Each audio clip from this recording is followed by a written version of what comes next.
Chapter 728. It was not easy to live in Jiangnan. How deep was the snow in Jiangnan? The repeated secret edicts of the Qing court threw all of Jiangnan into chaos. The snow, which was not heavy, added an endless chill to the tens of thousands of common people. All of the large merchants felt the pressure and murderous aura coming from Jingdo. The Xiong family of Lingnan and the Sun family of Quanzhou had always been on good terms with the Fan family. Under the pressure of the court, they did not dare move. As for the salt merchants who had always been under the protection of the court nobility and had been stealing the wealth of the world from the side, they began to grow restless. The change in the way the palace treasury invited business had fundamentally attacked the power Fan Xian possessed. Everyone could see this clearly, particularly Xueqi, as Fan Xian's representative in Jiangnan and the current head of the Ming family. He felt the imminent danger. Given the Ming family's influence in Jiangnan and, most importantly, the survival of the Ming family would affect the lives of the people in Jiangnan. It would make the court have some fear when they acted. At least, they would not directly force the Ming family to death in the 11th year of the Qing calendar. If the Ming family truly fell apart, the court would not receive any benefits. However, this trend was already set. If the situation continued to develop like this, in a few years, the Ming family would gradually be marginalized and gradually swallowed up by the other dozen or so Jiangnan merchants supported by the court.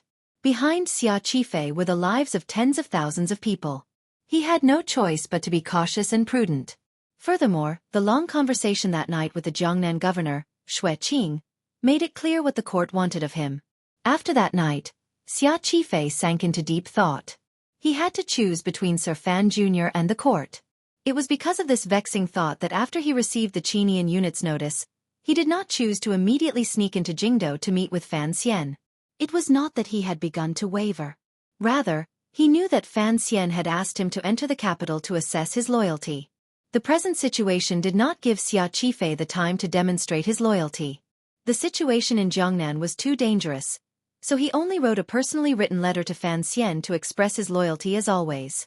If it had been any other merchant, it would not have been a difficult matter to choose between the court and the already powerless Fan Xian. Merchants pursued profit. They themselves did not have the true power to influence the situation. They had to voluntarily or be forced to lean toward the more powerful side. This was the natural nature of merchants.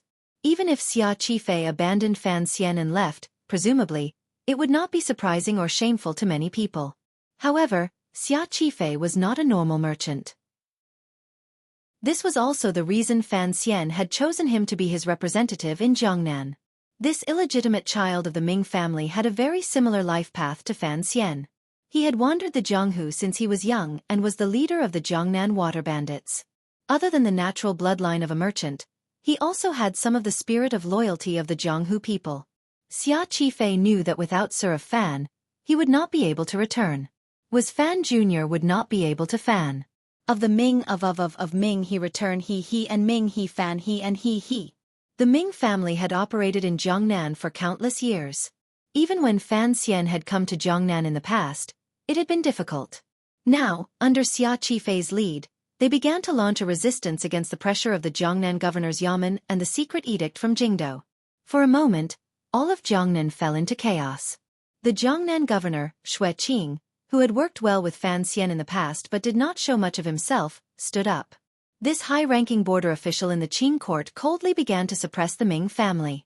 Furthermore, he, unexpectedly, once again helped the fourth master of the Ming family onto the stage. This was a move Fan Xian had used in the past. Now, Xueqi simply copied it and obtained very good results. The Ming garden had always been divided into a few factions. Although the old Ming family did not have a lot of shares in their hands, they were, after all, people within the Ming family. Now that the differences between the two sides had been put on the table, it was clearly difficult for Xueqi to continue protecting Fan Xian's interests in Jiangnan. However, Xueqi still persisted. With the great support of Zhaoshang Money House, he turned money into power and permeated the entire Jiangnan officialdom from bottom to top. He did not care about the true implementation of the court's edict. The head of the Ming family knew that the general trend could not be stopped. Sir Fan Jr. was just waiting for something in Jingdo. What they needed to do was to do their best to preserve his power and allow his wait in Jingdo to continue. The problem was, how long would they have to wait? How long would they have to endure with their lives on the line before they reached the end? They did not endure for long. It was clear that the Qing court had lost patience with the Jiangnan aristocrats and merchants' lack of cooperation. On the third day after the end of winter tea party the Palace Treasury Transport Company held, the head of the Ming family, Xueqi, who had sternly opposed the new rules of the palace treasury bidding, was assassinated outside Suzhou. There were more than 500 black-clothed people assassinating Xueqi. No one knew how these killers had passed through the Qing kingdom's strict internal defenses and arrived outside Suzhou. They also didn't know where these ruthless and military-like killers had come from. Why had the Suzhou government and the Jiangnan governor's manor reacted so slowly when Xueqi was assassinated? There were tens of thousands of provincial soldiers on Jiangnan Road. Why had not a single killer been caught after the incident? The 500 black-clothed killers swallowed Xueqi's group of carriages like a tide. Although Xueqi was the master of the Jiangnan water bandits and had countless brave men willing to risk their lives for him, in the face of such an unexpected surprise attack, he threw away all his heads and spilled all his blood. In the end, his defensive perimeter was broken through. The Jiangnan water bandits' new director died in battle. Guan Wumei, who had returned to Suzhou to help take care of affairs, also died in this assassination. Xueqi originally had no chance of survival. However, at this critical moment, an unremarkable Ming family servant carried the heavily injured Xueqi on his back. Relying on a cold sword in his hand, he killed his way out of the heavy encirclement and carried Xueqi back to the Ming family. The Ming garden was sealed and not opened for 3 days. When the provincial soldiers arrived at the scene of the assassination, other than the bodies of the Ming family servants and guards lying on the ground, they didn't find anything. The black-clothed killers didn't even leave a single body behind. That night, in the Jiangnan governor's manor, Governor Xueqi and the 2 advisors looked at the intelligence report in their hands and began to think deeply. The court disregarded the shock of the world and still wanted to brazenly attack. It was already staking everything on one throw. In Jingdou, the emperor no longer wanted to play these empty games with Fan Xian and had already lost his patience. However, Xueqi had survived such a thunderous attack. This reality made Xueqi feel slightly disappointed. Presently, the Ming garden had been sealed. The court could not openly break into the Jiangnan Ming family's garden. In the intelligence report, the swordsman who had carried Xueqi far away on his back had attracted Xueqing's attention. To be able to break out of the encirclement when faced with hundreds of Qing elite soldiers, a martial artist with such ability had to be a 9th-level ace. There were not many 9th-level aces in the world. To be able to remain hidden by Xueqi's side and turn the tide in the end, it could only be a disciple of the sword hut that Fan Xian had sent. The Jiangnan matter did not end there. In this bloody storm, the assassination of the master of the Ming family was only a prelude. After the Ming family closed the garden, the headquarters of the Jiangnan water bandits in Suzhou began to mobilize their aces in preparation to rush to Suzhou. However, this group of reinforcements had only traveled halfway when they were stopped and disarmed by the provincial soldiers of the court. The Jiangnan Navy stationed in Suzhou took advantage of the emptiness of the Jiangnan water bandits to carry out the cruelest purge. The Jiangnan water bandits surrounded by the lake were burned by a big fire. No one knew how many people died. The fire burned for 3 days and 3 nights and did not stop. It burned the lake dry and burned the reeds into long incense sticks for sacrifice. There could be countless reasons for the court to purge the Jiangnan water bandits. However, what disappointed Xueqi was that the Jiangnan Navy was too ruthless. The group of water bandits they had stopped along the way were either dead or injured. The captives were also very stubborn. Not a single person was willing to open their mouth. Thus, his attempt to link the Ming family to the Jiangnan water bandits was forced to a halt. On the 3rd day of the Ming garden's closure, the 4th young master of the Ming family died in the well. It was said that he felt guilty and jumped into the well to commit suicide. Immediately after, the people of the older faction of the Ming family began to gradually wither away. Xueqi, who had lost too many of his family and brothers, began a cruel counterattack. At least for now, the Ming garden had finally stabilized under his bloody methods and the help of the Dongyi warriors. The effect of the court using such methods to deal with the Jiangnan giant merchant, the Ming family, was too bad. It could easily cause unrest among the people in Jiangnan, and cause the other merchants to develop a sense of distrust toward the court. Furthermore, it should not be forgotten that Xueqi now also had the status of an official. His position as the Jiangnan supervisor of the Overwatch Council had not been removed. so the governor's manner would not admit that this matter had anything to do with the government. Under the Ming family's angry accusations and the Jingdo Overwatch Council headquarters questioning, with the Jiangnan governor's yamen as the leader, the governments of a few large provinces began to band together and diligently launch an investigation into the assassination of Xueqi. Of course, everyone could imagine that this investigation would never have any results. Strangely, no one, whether it was the government or the Ming family, brought up the Jiangnan water bandits that had disappeared in a sea of fire. It was as if the once glorious Jianghu power in Jiangnan had never existed. Compared to the inexplicable battle outside Songzhou and the great victory at the mouth of Hong Mountain that decided the direction of history, the turmoil and killing in Jiangnan were not so eye-catching. The number of people who died was not as many as those two places, and the impact did not appear to be as large as those two places. The nobles and citizens of Jingdo only vaguely knew that there was a very rich family in Jiangnan that did not seem to be doing very well recently. However, the contest in Jiangnan was actually the true contest because it bore the largest portion of the Qing kingdom's tax revenue, and a third of the people lived and worked in peace and contentment. Furthermore, Jiangnan had always been peaceful. Even when Fan Xian had gone down to Jiangnan and caused chaos, he had carefully controlled the disturbance within a certain range. Although he had provoked a movement of Jiangnan scholars into the streets, he had not caused Jiangnan to fall into chaos. This time, Jiangnan had truly fallen into chaos. If Xueqi had not luckily survived and used even more ruthless methods to soothe his sorrowful heart, perhaps Jiangnan would have already completely fallen into the court's control. Regarding this, it could only be said that Fan Xian's luck in this life was indeed good. The trust he had placed in his trusted subordinates had completely exceeded the returns. The Cold War between the Emperor and Fan Xian became a hot battle in 3 important places. Other than these 3 places, something else happened outside Yingzhou. However, this matter did not attract too much attention. Su Wenmao, an official of the Overwatch Council and the head of the Palace Treasury Transport Company who had been stripped of his official position by the court and escorted back to Jingdo for trial, passed through Yingzhou. When the group of prisoner carriages had just left Yingzhou, they were attacked by a group of mountain bandits. That day, countless officials of the Ministry of Justice responsible for escorting the criminal officials were killed or injured. Su Wenmao had one of his arms chopped off. In the end, whether he was alive or dead was unknown. Back then, the Yingzhou mountain bandit was actually Guan Wumei, right? That year, I took a boat down to Jiangnan. The first group I came into contact with was her. Then, through her connections, I found the 7th young master of the Ming dynasty, Xueqi. On the 28th of the 12th month of the 10th year of the Qing calendar, Jiangnan's intelligence finally arrived at the Fan Manor through Baoyue brothel. Fan Xian looked at the intelligence report in his hand and was silent for a moment. He then said, the Jiangnan water bandits had long been secretly recruited. The focus of the Hangzhou conference has always been in Yingzhou. The tragic scene after the river burst its banks has long disappeared. The present Yingzhou Zhizhou is a good official I personally picked. How could there be so many mountain bandits again? Fan Xian smiled, but his smile was slightly desolate. He turned his head to glance at Lin Wanner and said, "You and I have struggled for so many years, but it still can't compare to the Emperor's unreasonable and blind killing." When Fan Xian had come down to Jiangnan, he had passed by Yingzhou and found that the people's livelihood was difficult. Later, the palace treasury was rejuvenated.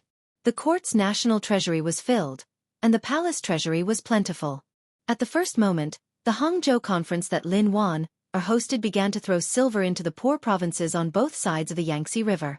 At that time, there was Fan Xian and Princess Chen's reputation holding the line. There was also the Overwatch Council's sinister surveillance, so there were no officials who dared to take silver from it. The people's livelihood in Jiangnan should be better than before. The Sword Hut sent a total of 6 people down to Jiangnan. I left 3 in the palace treasury because that is the most important place.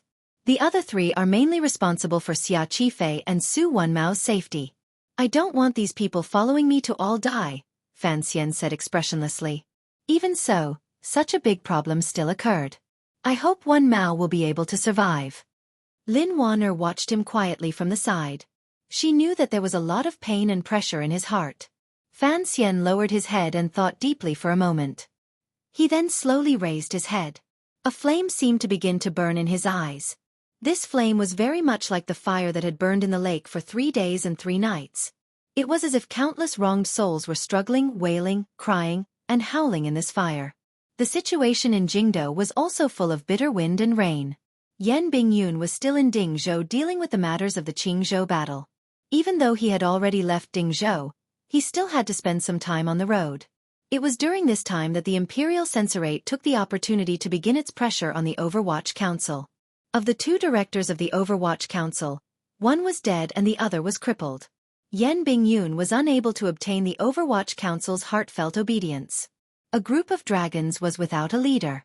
Relying on the Emperor's indulgence and the cooperation of the Hall of Governmental Affairs, the Imperial Censorate began a cruel purge of the Overwatch Council under He Zhongwei's lead. The first to bear the brunt was the First Bureau. In just 3 days, over 30 Overwatch Council officials had been arrested and thrown into the Supreme Court. It was rare for the seemingly gentle civil officials to have a chance to act against the Overwatch Council. They would not be polite. The various torture devices in the prison all began to take effect. Defeated. Fan Xian had lost. He lost again and again until he was utterly defeated. Fan Xian knew he was wrong. The Emperor was like Dong Mountain. Even if he created countless storms under heaven, as long as this mountain did not fall, the Qing court would not fall into chaos. No matter how big the storm, it would still be cold.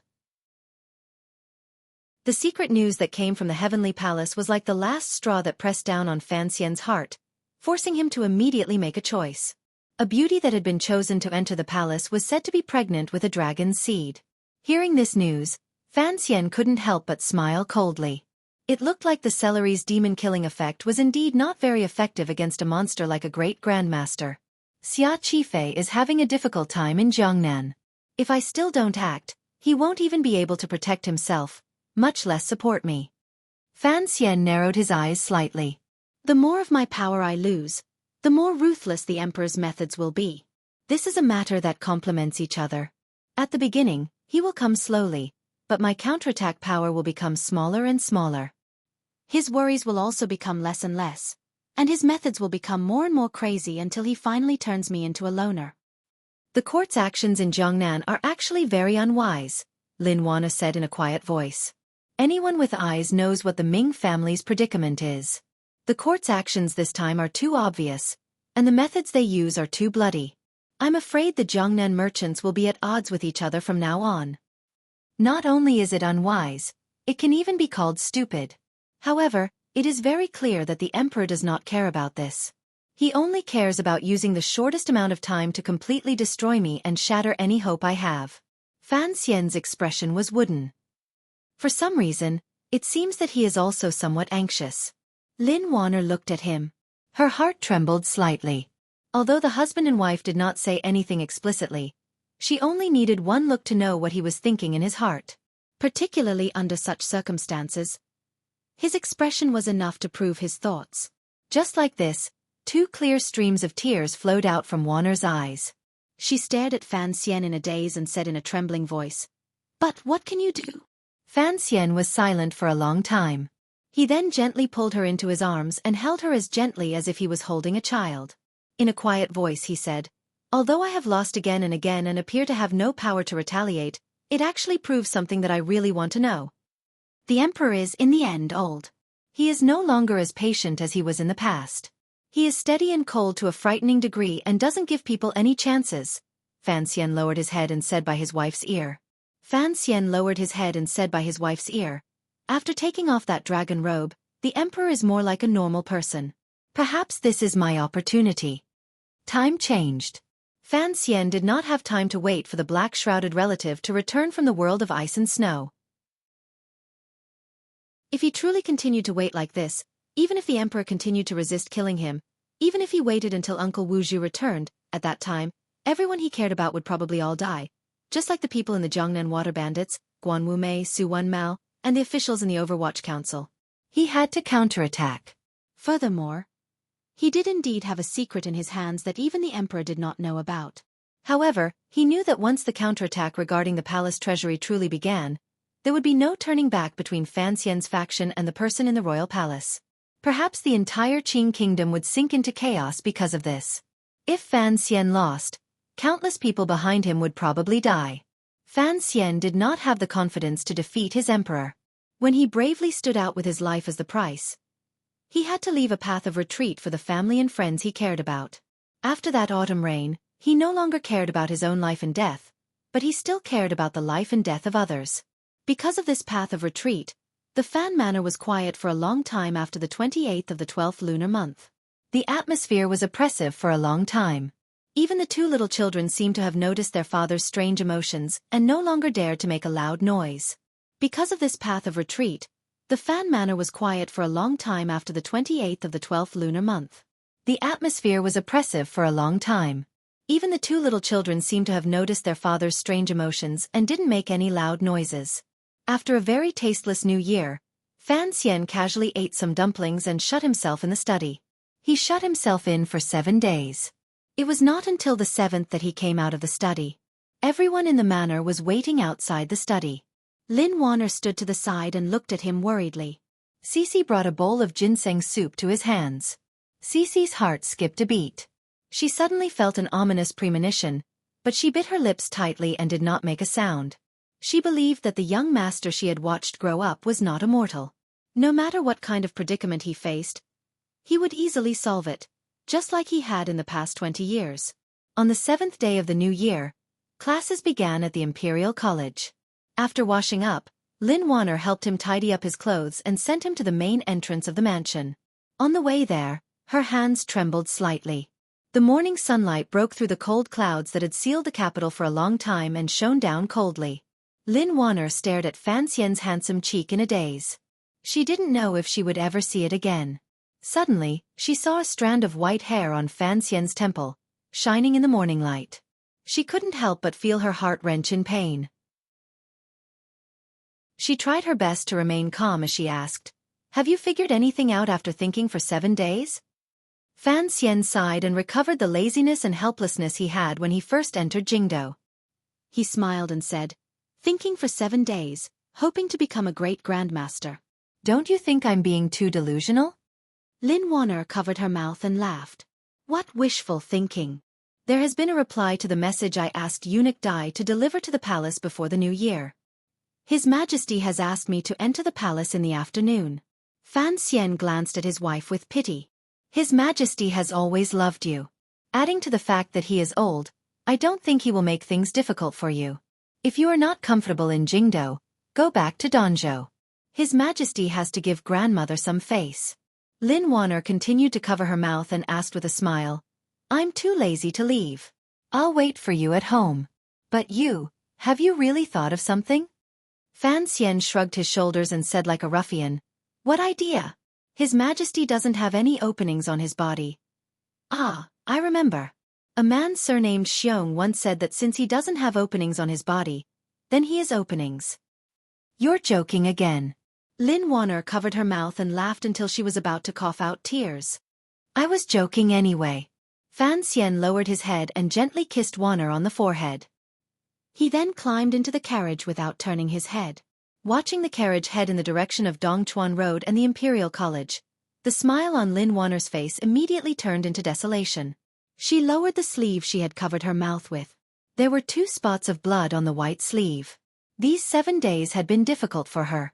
Her old illness had relapsed, and she was very sad. Confucius said to become righteous. Mencius said to take righteousness. Only when righteousness is done, then benevolence is at its peak. Reading the books of the saints, what have you learned? I have no regrets. Since ancient times, those with lofty ideals who believed in righteousness under heaven should not be moved by success or failure. A voice, so calm and even slightly cold, rang out in front of the little lake in the Imperial College. More than 100 students of the Imperial College listened quietly to Sir Fan Jr.'s lesson. Many people felt that Sir Fan Jr.'s mood was strange. He seemed to like to joke mischievously, but those mischievous jokes were not very funny. Many people felt that Sir Fan Jr. had something on his mind. The scholar watched this scene quietly from under a large tree. His old heart was comforted. He thought he knew what Fan Xian was worried about, so he was comforted. It was the 7th day of the new year, the first class of the Imperial College. In the afternoon, the emperor would summon Fan Xian into the palace. The upper echelons of the Qing court all knew that it was Fan Xian who had invited them into the palace this time. Naturally, who the scholar thought that under the emperor's repeated blows and in front of the great battle results the Qing kingdom had achieved, Fan Xian had admitted defeat. Thinking of the Qing kingdom ruler and officials being of one mind, father and son of one mind, unifying the world and living in harmony, who the scholar felt incomparably comforted. He didn't even pay attention to the specific contents of Fan Xian's lesson. Kong is not Jiao Kong pretending to be Wang Li Hong. It is not Kong Ming waving a fan, and it is even less likely to mean eye-catching. Mencius. I don't really like this person because he likes to argue too much. He is similar to me. Fan Xian smiled as he lectured to the 100 Imperial College students by the lake. He didn't care whether or not these students could understand. There were indeed collections of classics and history in this world, but there were no Confucius, Mencius or many other philosophers. There were theories of benevolence and righteousness, but very few were as clear as what Confucius said. Such a thing as risking one's life for righteousness must occasionally be done. But I am not that kind of person. I have always been afraid of death. After these words were said, all of the Imperial College students laughed. They felt that in Sir Fan Jr.'s messy lecture, a joke that they could understand had finally appeared. But Fan Xian's expression suddenly became cold. After waiting for the surroundings to quiet down, he said, word by word, "How many people are different from animals? Is it only those who value righteousness? Not necessarily. A person's instinct is to seek life and avoid death. However, a person is worthy of respect when they can bravely meet death. Why meet death? Naturally, it is because there are things in this world that are more important than life and death. This still has nothing to do with me." He smiled. Then, there was silence all around. Everyone felt that something was strange. All of the Imperial College students stared in a daze at him by the lake. No one laughed out loud. I had always thought that there was nothing in this world more important than one's own life and death. Later, I discovered that a person's desire is an extraordinary thing. A person having the right to choose is an extraordinary thing. Fan Xian was silent for a moment and then said, "Since we are going to die, then we have to choose a way for us to die to our heart's content." Although the phrase "no regrets" is a bit vulgar, in the end, it is still a very practical thing. How should a person live their life? Fan Xian looked around and asked this question. Naturally, no one answered. After a moment of silence, his voice reverberated through the quiet Imperial College. "I've thought about this question my entire life and still haven't understood it. Copying many books, earning a lot of money, marrying many wives, having many children. I seem to have done it all. Then, I thought about it for a long time and came to a general conclusion. It is to live however I want, as long as I live with a clear conscience. This is roughly what I want to say today." After saying this, Fan Xian left the Imperial College and sat in the lonely black carriage, leaving behind a group of confused and baffled young Imperial College students looking at each other, as well as the scholar, whose expression had changed dramatically after he finally understood what Fan Xian was saying. The scholar left the Imperial College in fear, and hurried in the direction of the royal palace. It was still early. Fan Xian would only be able to enter the palace in the afternoon. He hoped he still had time to say something to the emperor, advise him, and prevent something from happening. Fan Xian's rambling speech in the Imperial College spread out in the shortest amount of time. There was no need for people with intentions to add fuel to the fire.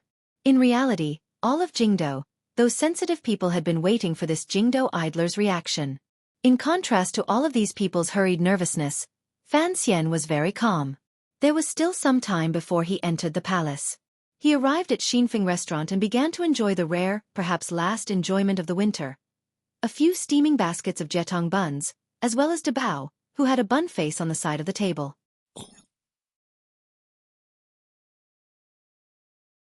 Chapter 729. A pair of long chopsticks pierced into the longan of the jetong bun and pulled it apart to reveal the delicious and tempting broth inside. Fan Xian took out a ladle and scooped out the broth and ladled it into the porcelain bowl in front of Dabao. He then picked out the meat stuffing and placed it on top of Dabao's zhajiangmian. "Little Xian Xian, eat." Dabao lowered his head as he attacked the food. His words were unclear but unusually determined. Hearing his tone, he was truly worried that Fan Xian would give everything to him and that he wouldn't be full. Fan Xian looked at his brother-in-law and smiled. He used his hands to tear open the soft and white skin of the jetong bun and soaked it in the kelp soup. He casually took a few bites. Ever since he had taken over his position in the first bureau of the Overwatch Council, he liked to eat buns in Xinfeng restaurant. Each time he came to eat buns, he would bring Dabao. He knew that Dabao only liked to eat the meat stuffing and had no interest in the skin of the buns. Thus, it was suitable for the two brothers to work together. Glancing at the happy and sweaty Dabao, for some reason, Fan Xian's heart began to ache. He didn't know if he would have such an opportunity to waste time with his brother-in-law in the future. He liked being together with Dabao. Only when he was with Dabao could he truly relax. He could tell Dabao all of his secrets, his views of the world, and he wouldn't have to worry about Dabao betraying him. After today, it would probably be very difficult to eat buns with Dabao again. It would also be very difficult to lie at the bow of the boat with Dabao and talk about how the starry sky of the Qing kingdom was so similar to the starry sky of that world. Fan Xian's face still carried a warm and encouraging smile as he looked at Dabao, but he sighed in his heart. He couldn't taste his food. Grabbing a towel beside the table, he wiped away the grease on his hands and turned his head slightly. Separated by the railing of the second floor of Xinfeng restaurant, he looked at the two yamens across the street. The Supreme Court of the Qing Kingdom and the first branch of the Overwatch Council were both across the street from Xinfeng restaurant. Today was the 7th day of the new year. It was the first day of duty for court officials after the end of the year. On this day, other than the interaction between the various departments, the exchange of well wishes, and the exchange of red packets, there were actually no important political matters that needed to be handled. Inside a yamen, everyone was basically having a tea party. From the main official to the lowest level of scribes, everyone was holding a teapot, eating melon seeds, and chatting leisurely. This was the custom of the entire world's officialdom. Even the one in the palace knew this. After all, it was the atmosphere of the new year. When on duty, it was very idle and there was nothing to do. Naturally, the shift ended even earlier. It was clearly not time yet. The sun hiding behind the cold clouds in the sky had not yet moved to its southern zenith. Across the street, many officials walked out of the yamen of the Supreme Court. These officials met up with the officials from the other departments who had been waiting outside the yamen. Like birds and beasts, they scattered on the street. No one knew where they had gone to enjoy the delicacies of Jingdo. On the first day of duty, it was not a crime to eat and drink at noon. It was even possible that after getting drunk, they would return to their manners to rest in the afternoon. Different from the Supreme Court, the first branch of the Overwatch Council's yamen, which was clearly much more wretched and sinister, still had its doors tightly shut. There were no officials going in to do business, and there were no idle people walking around laughing and laughing. A depressing atmosphere that made one's head droop emanated from the courtyard. Fan Xian looked calmly at the familiar courtyard, which he had once controlled with one hand. He knew very well why it was like this. The Overwatch Council was facing a bleak storm. Its position in court had dropped 1,000 li, particularly in the previous month. Many Overwatch Council officials had been arrested by the Ministry of Justice and the Supreme Court on some groundless charges. Although they knew that it was the Imperial Censorate leading the purge, the Overwatch Council seemed to have lost its former magic. It was no longer able to gather its true power and give the most powerful counterattack. With He Zhongwei at the head, the Imperial Censorate faintly suppressed Hu the Scholar and began to lead the entire system of civil officials to launch an attack on the Overwatch Council. No one knew how many Overwatch Council officials had welcomed cruel punishments in prison. The Qing Kingdom was long no longer the Qing Kingdom with the old cripple. A wave of steady footsteps and self-contained laughter came from the stairs. About 7 or 8 officials walked up from downstairs. Looking at their clothing, they were all high-ranking officials. These officials did not go to the private rooms on the 3rd floor. Instead, under the guidance of the owner, they came to the railing and prepared to put up a screen and sit against the railing. Xinfeng Restaurant had not been famous in the past. Although it was opposite the Supreme Court and First Bureau of the Overwatch Council, the officials always felt that the place was too low class. Even in the private rooms, there were no girls to serve them, so they would rather go further. It was not until later that Fan Xian often came here to lean against the railing and munch on meat buns that he forcefully raised the reputation of Xinfeng Restaurant. From then on, there was an additional type of elegance. Most of the officials who came to Xinfeng Restaurant were from the Supreme Court. The main guest was Ho Jichong, who had just been transferred back to the capital from Jiaozhou. The officials of the Supreme Court knew that this person, who had once been one of Fan Xian's 4 disciples, had now put down his status and thrown himself under the tutelage of Scholar He, who had once been as famous as him. Only then did he have the wonderful matter of being transferred directly into the Supreme Court. The changes in the world truly made one sigh. The officials couldn't help but feel some disdain toward Ho Jichong's betrayal of Fan Xian. However, no one was willing to show it on their faces. It was Ho Jichong's first time in the Supreme Court, so he was invited to Xinfeng restaurant to treat. In order to give scholar he face, even the deputy of the Supreme Court personally came to accompany him. Arriving at the railing, the officials prepared to sit down. Before the screen came up, they could see the table on the other side of the railing. There were only 3 people at that table. A person who looked like a bodyguard had clearly finished eating and was looking around warily. The fat man facing the officials had his head lowered and was chewing fiercely. The person facing the officials was wearing commoner clothing. He raised his head to look at the other end of the street. It was just his back view, but it made everyone's heart thump. Ho Jichong's body froze. The hands that were exposed outside his official robes began to tremble uncontrollably. It was as if the cold wind outside had instantly eroded every inch of his skin. The other officials of the Supreme Court had only been shocked by the bleak back view and did not recognize that person's identity. Looking at Ho Jichong's deathly pale face, they couldn't help feeling incomparably shocked. They followed Ho Jichong's gaze and looked again. Finally, they understood where Ho Jichong's fear lay. After a moment of awkward silence, the deputy furrowed his brows and gently patted Ho Jichong's shoulder. In a quiet and comforting voice he said, "Sit." Ho Jichong sat down restlessly. After a long time, he sighed with some shame. If this had been any other time in the past, this table of officials would certainly have gone to that table to respectfully greet Fan Xian. Now, not only did Fan Xian not have any official positions, but even his status as a first-rank duke had been taken away by the emperor. He had become a completely white person and was nothing more than a commoner. This table of officials of the Supreme Court were all He Zhongwei's direct subordinates. They knew that Sir Fan Jr. was on the other side of the railing, and that they were on the other side of the railing. Naturally, they could not leave. What reason was there for an official to give way to a commoner? What reason was there for the He faction, currently in the limelight, to give way to a drowning dog? Seeing Fan Xian's ruined appearance, although these officials were not stupid enough to mock him, presumably, they felt a secret joy in the bottom of their hearts. These few days, the Supreme Court had been investigating the Overwatch Council's old cases and were in the limelight.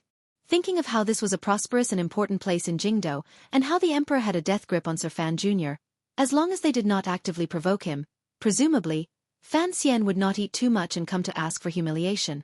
For some reason, the screen had not been brought, but the food and wine had arrived first. Although the officials of the Supreme Court were not happy, they could not make a fuss in such a situation. Losing face was a small matter. If they actually had any interaction with the 3 silent people at the other table, it was not something these officials wanted to see. Today, we welcome Sir Ho into the temple. From now on, Sir Ho will be our colleague. The deputy of the Supreme Court smiled and raised the wine cup in his hand. Ho Jichong forced a smile and also raised his wine cup. However, he was truly flustered in his heart because he understood Fan Xian, his teacher, who was even younger than him. He had suddenly appeared opposite the Supreme Court and in Xinfeng restaurant. Did he really just like the buns in this restaurant? Thinking of this, his hand began to tremble again. Out of the corner of his eye, he unconsciously glanced at the 3 silent people on the other side of the railing. He knew who the fat man facing him was. It was Princess Chen's biological brother, De Bao, who was born stupid. He prayed silently that since Sir Fan Jr. had brought him here, he hoped he was not here to make trouble. The deputy of the Supreme Court sensed his strangeness and furrowed his brows unhappily. Ever since the previous deputy had been implicated in the old Qin family's rebellion in Jingdo, his position had been smooth sailing. Now, even the Overwatch Council had to look at his face. He truly did not feel that he had anything to be afraid of. Everyone knew Sir Fan Jr. was powerful, but could he be so unreasonable as to come and curse loudly? The deputy of the Supreme Court was clearly not satisfied with Ho Jichong's behavior. He glanced at the fat man sitting across from Fan Xian and guessed his identity. The corners of his lips twitched slightly and released a glimmer of a disdainful smile. The ridicule in his eyes was full of. Fan Xian liked to hang out with his silly uncle.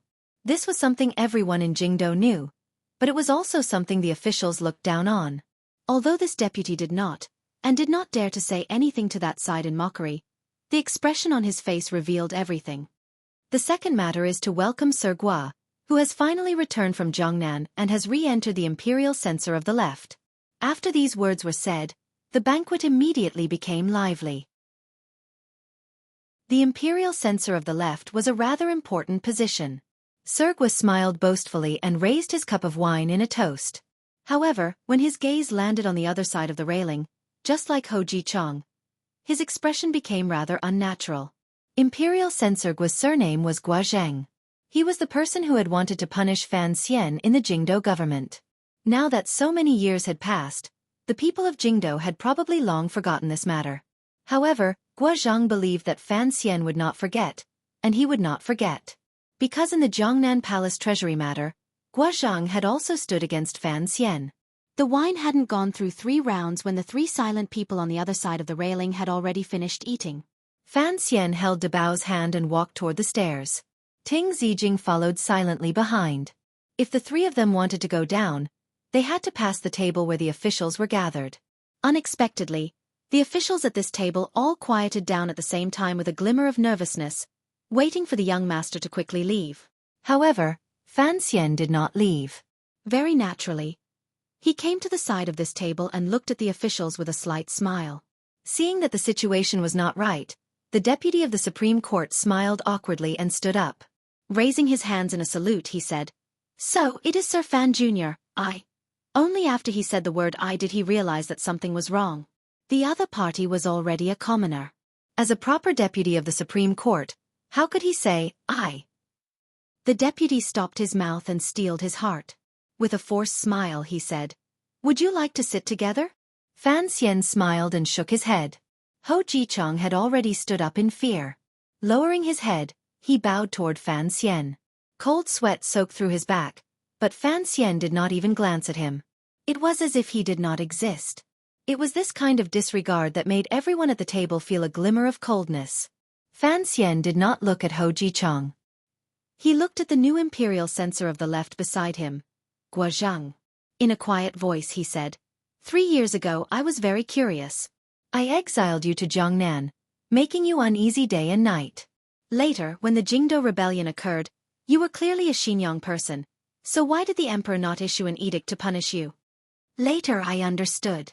You saw that the situation was not right, so you abandoned my poor mother-in-law and used your old friendship in the imperial censorate to hug He Zongwei's thigh. Fan Xian smiled and shook his head with a sigh. He Zongwei, that bastard, is a servant of 3 surnames. Naturally, you, a fence-sitter, learned everything from him. Presently, He Zongwei was an important figure in court. With Fan Xian's cutting words, all of the officials at the table could not sit still. Abruptly, they stood up and prepared to scold him. I was wrong. He Zongwei is not a servant of 3 surnames. The previous masters he served were all surnamed Li. Fan Xian shook his head. It should be said that he is a loyal dog of the Li family. The deputy of the Supreme Court finally couldn't resist and said something with a cold expression. However, Fan Xian seemed to not have heard it. He only looked coldly at the trembling Gua Zheng. Enunciating each word, he asked, "For you to be transferred back to Jingdo to take up the post of imperial censor of the left, presumably you have performed a great service in Jiangnan. I was wondering if the deaths of my subordinates in Jiangnan had anything to do with you?" Gua Zheng steeled his heart and said in a cold voice, "I am carrying out my duties by imperial edict. Does Sir Fan Jr. have any objections?" "Very good, you finally have some backbone. This is what an imperial censor should be like," Fan Xian slowly said.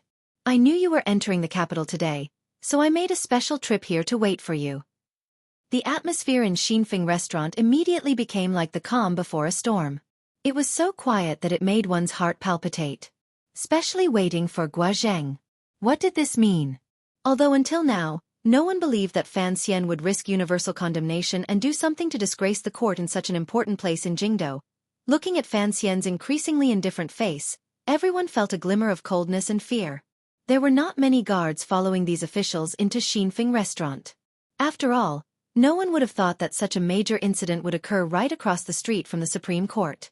Feeling the strange atmosphere upstairs, a few guards rushed up and watched the scene nervously. Fan Xian smiled. The deputy of the Supreme Court smiled awkwardly along with him. Guozheng smiled very awkwardly. Then, a plate of food landed directly on Guozheng's face. Vegetable juices and broken porcelain flew together. At the same time, the imperial censor's face split open, turning into countless rays of light that sprayed out. What sprayed out at the same time was the fresh blood that sprayed out from Guozheng's face. Fan Xian pulled back his hand and pressed it against the back of Guozheng's head, pressing it directly into the hard pearwood table. Such a hard table forcefully pressed a head made of flesh and blood into it. With a crack, a few fine cracks appeared on the surface of the pearwood table. Guozheng's cervical vertebra was completely broken. Blood seeped out from the gap between his facial bones and the pearwood table like black water. He didn't even have time to grunt.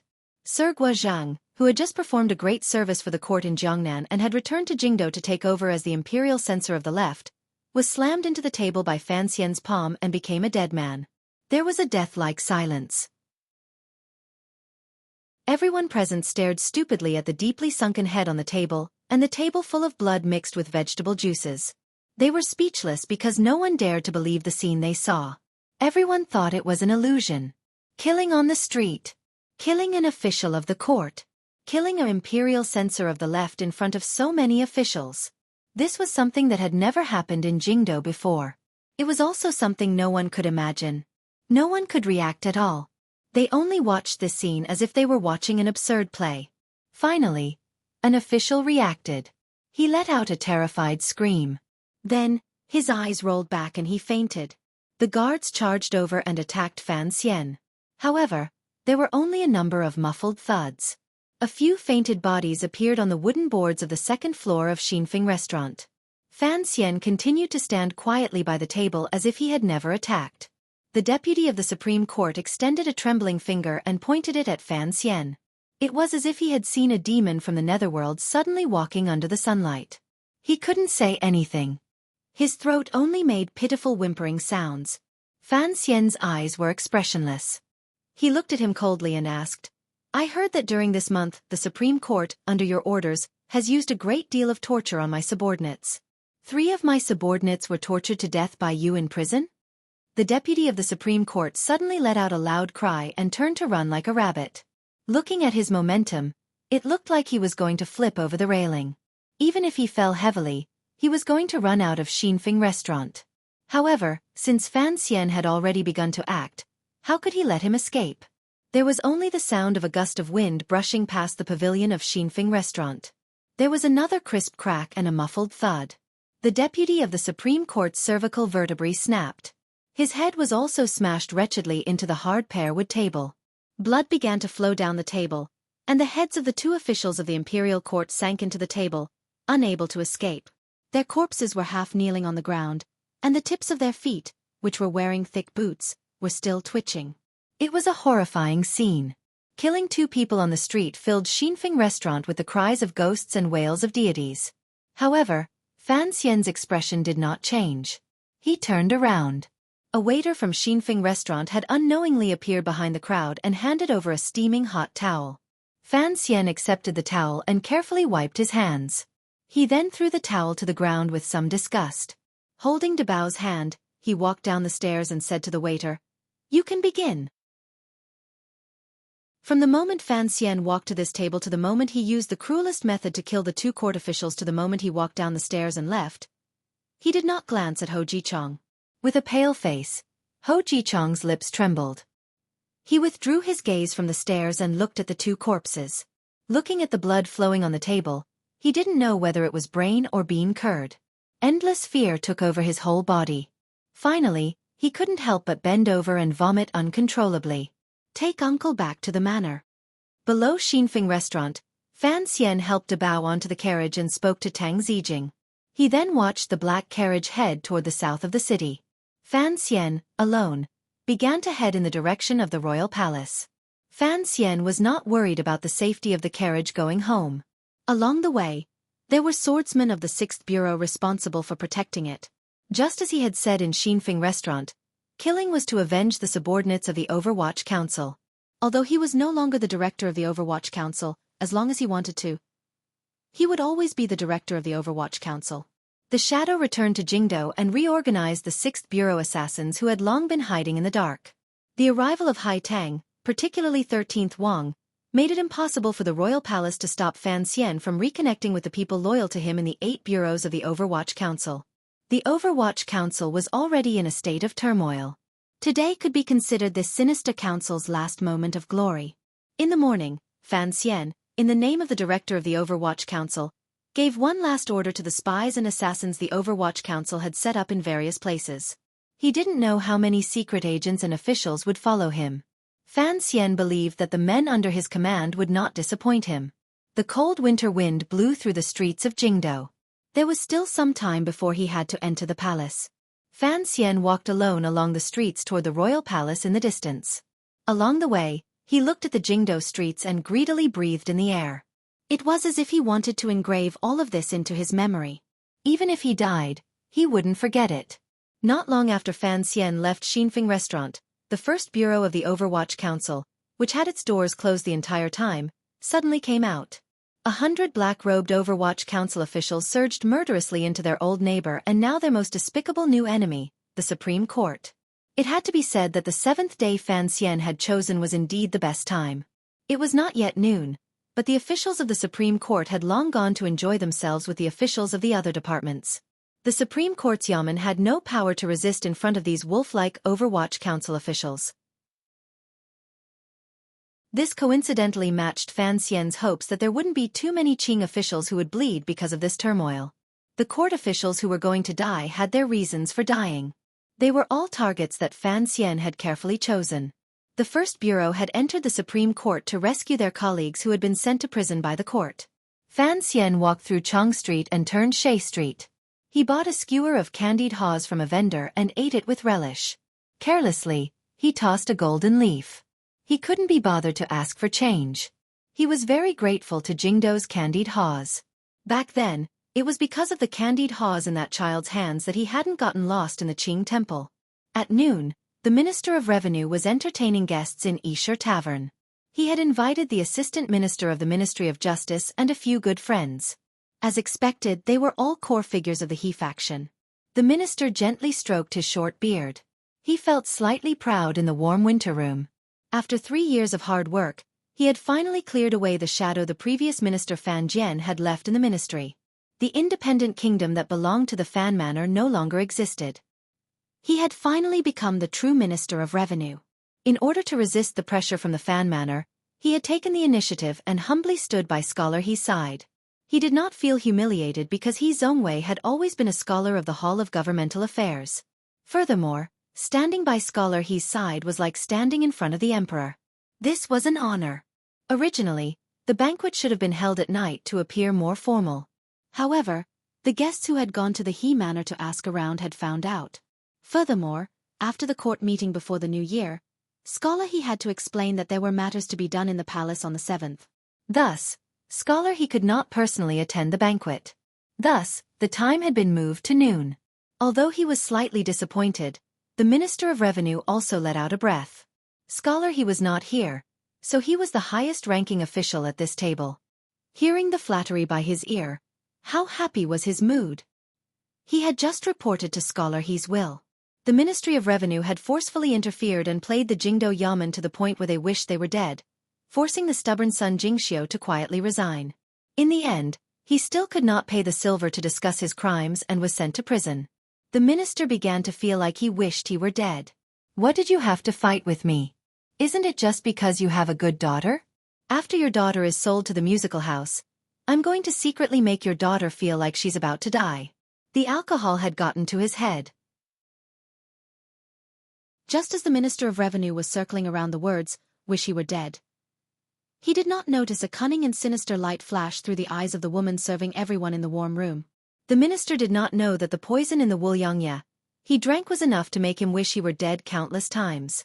On the 7th day of the 1st month in the 11th year of the Qing calendar, Yisher Tavern caught on fire. The warm room was reduced to ruins. The Minister of Revenue, the Assistant Minister of the Ministry of Justice, and a few other core officials of the He faction died in the fire from drinking in the line of duty.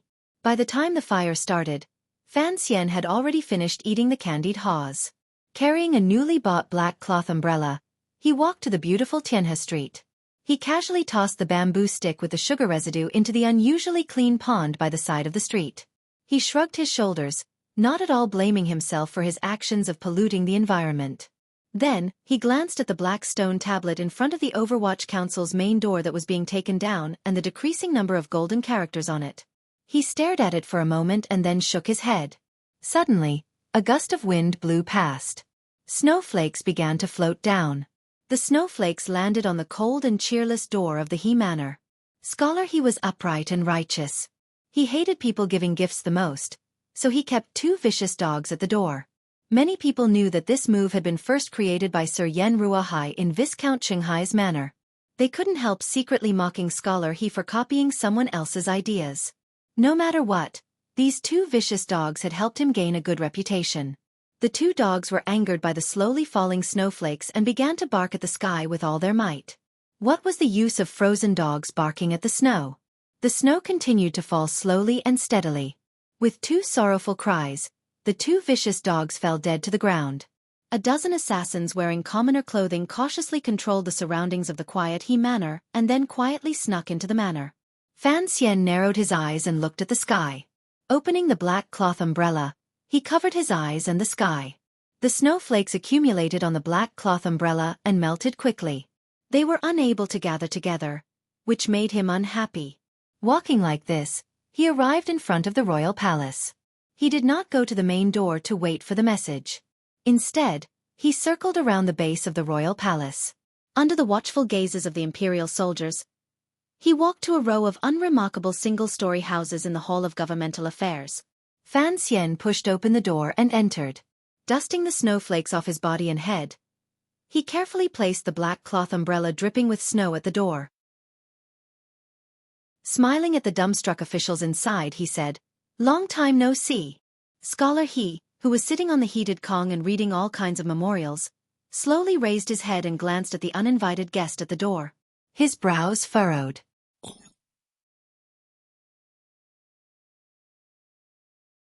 Chapter 730. The row of single-story buildings at the foot of the royal palace were unremarkable, but they were important places for the Hall of Governmental Affairs to discuss matters.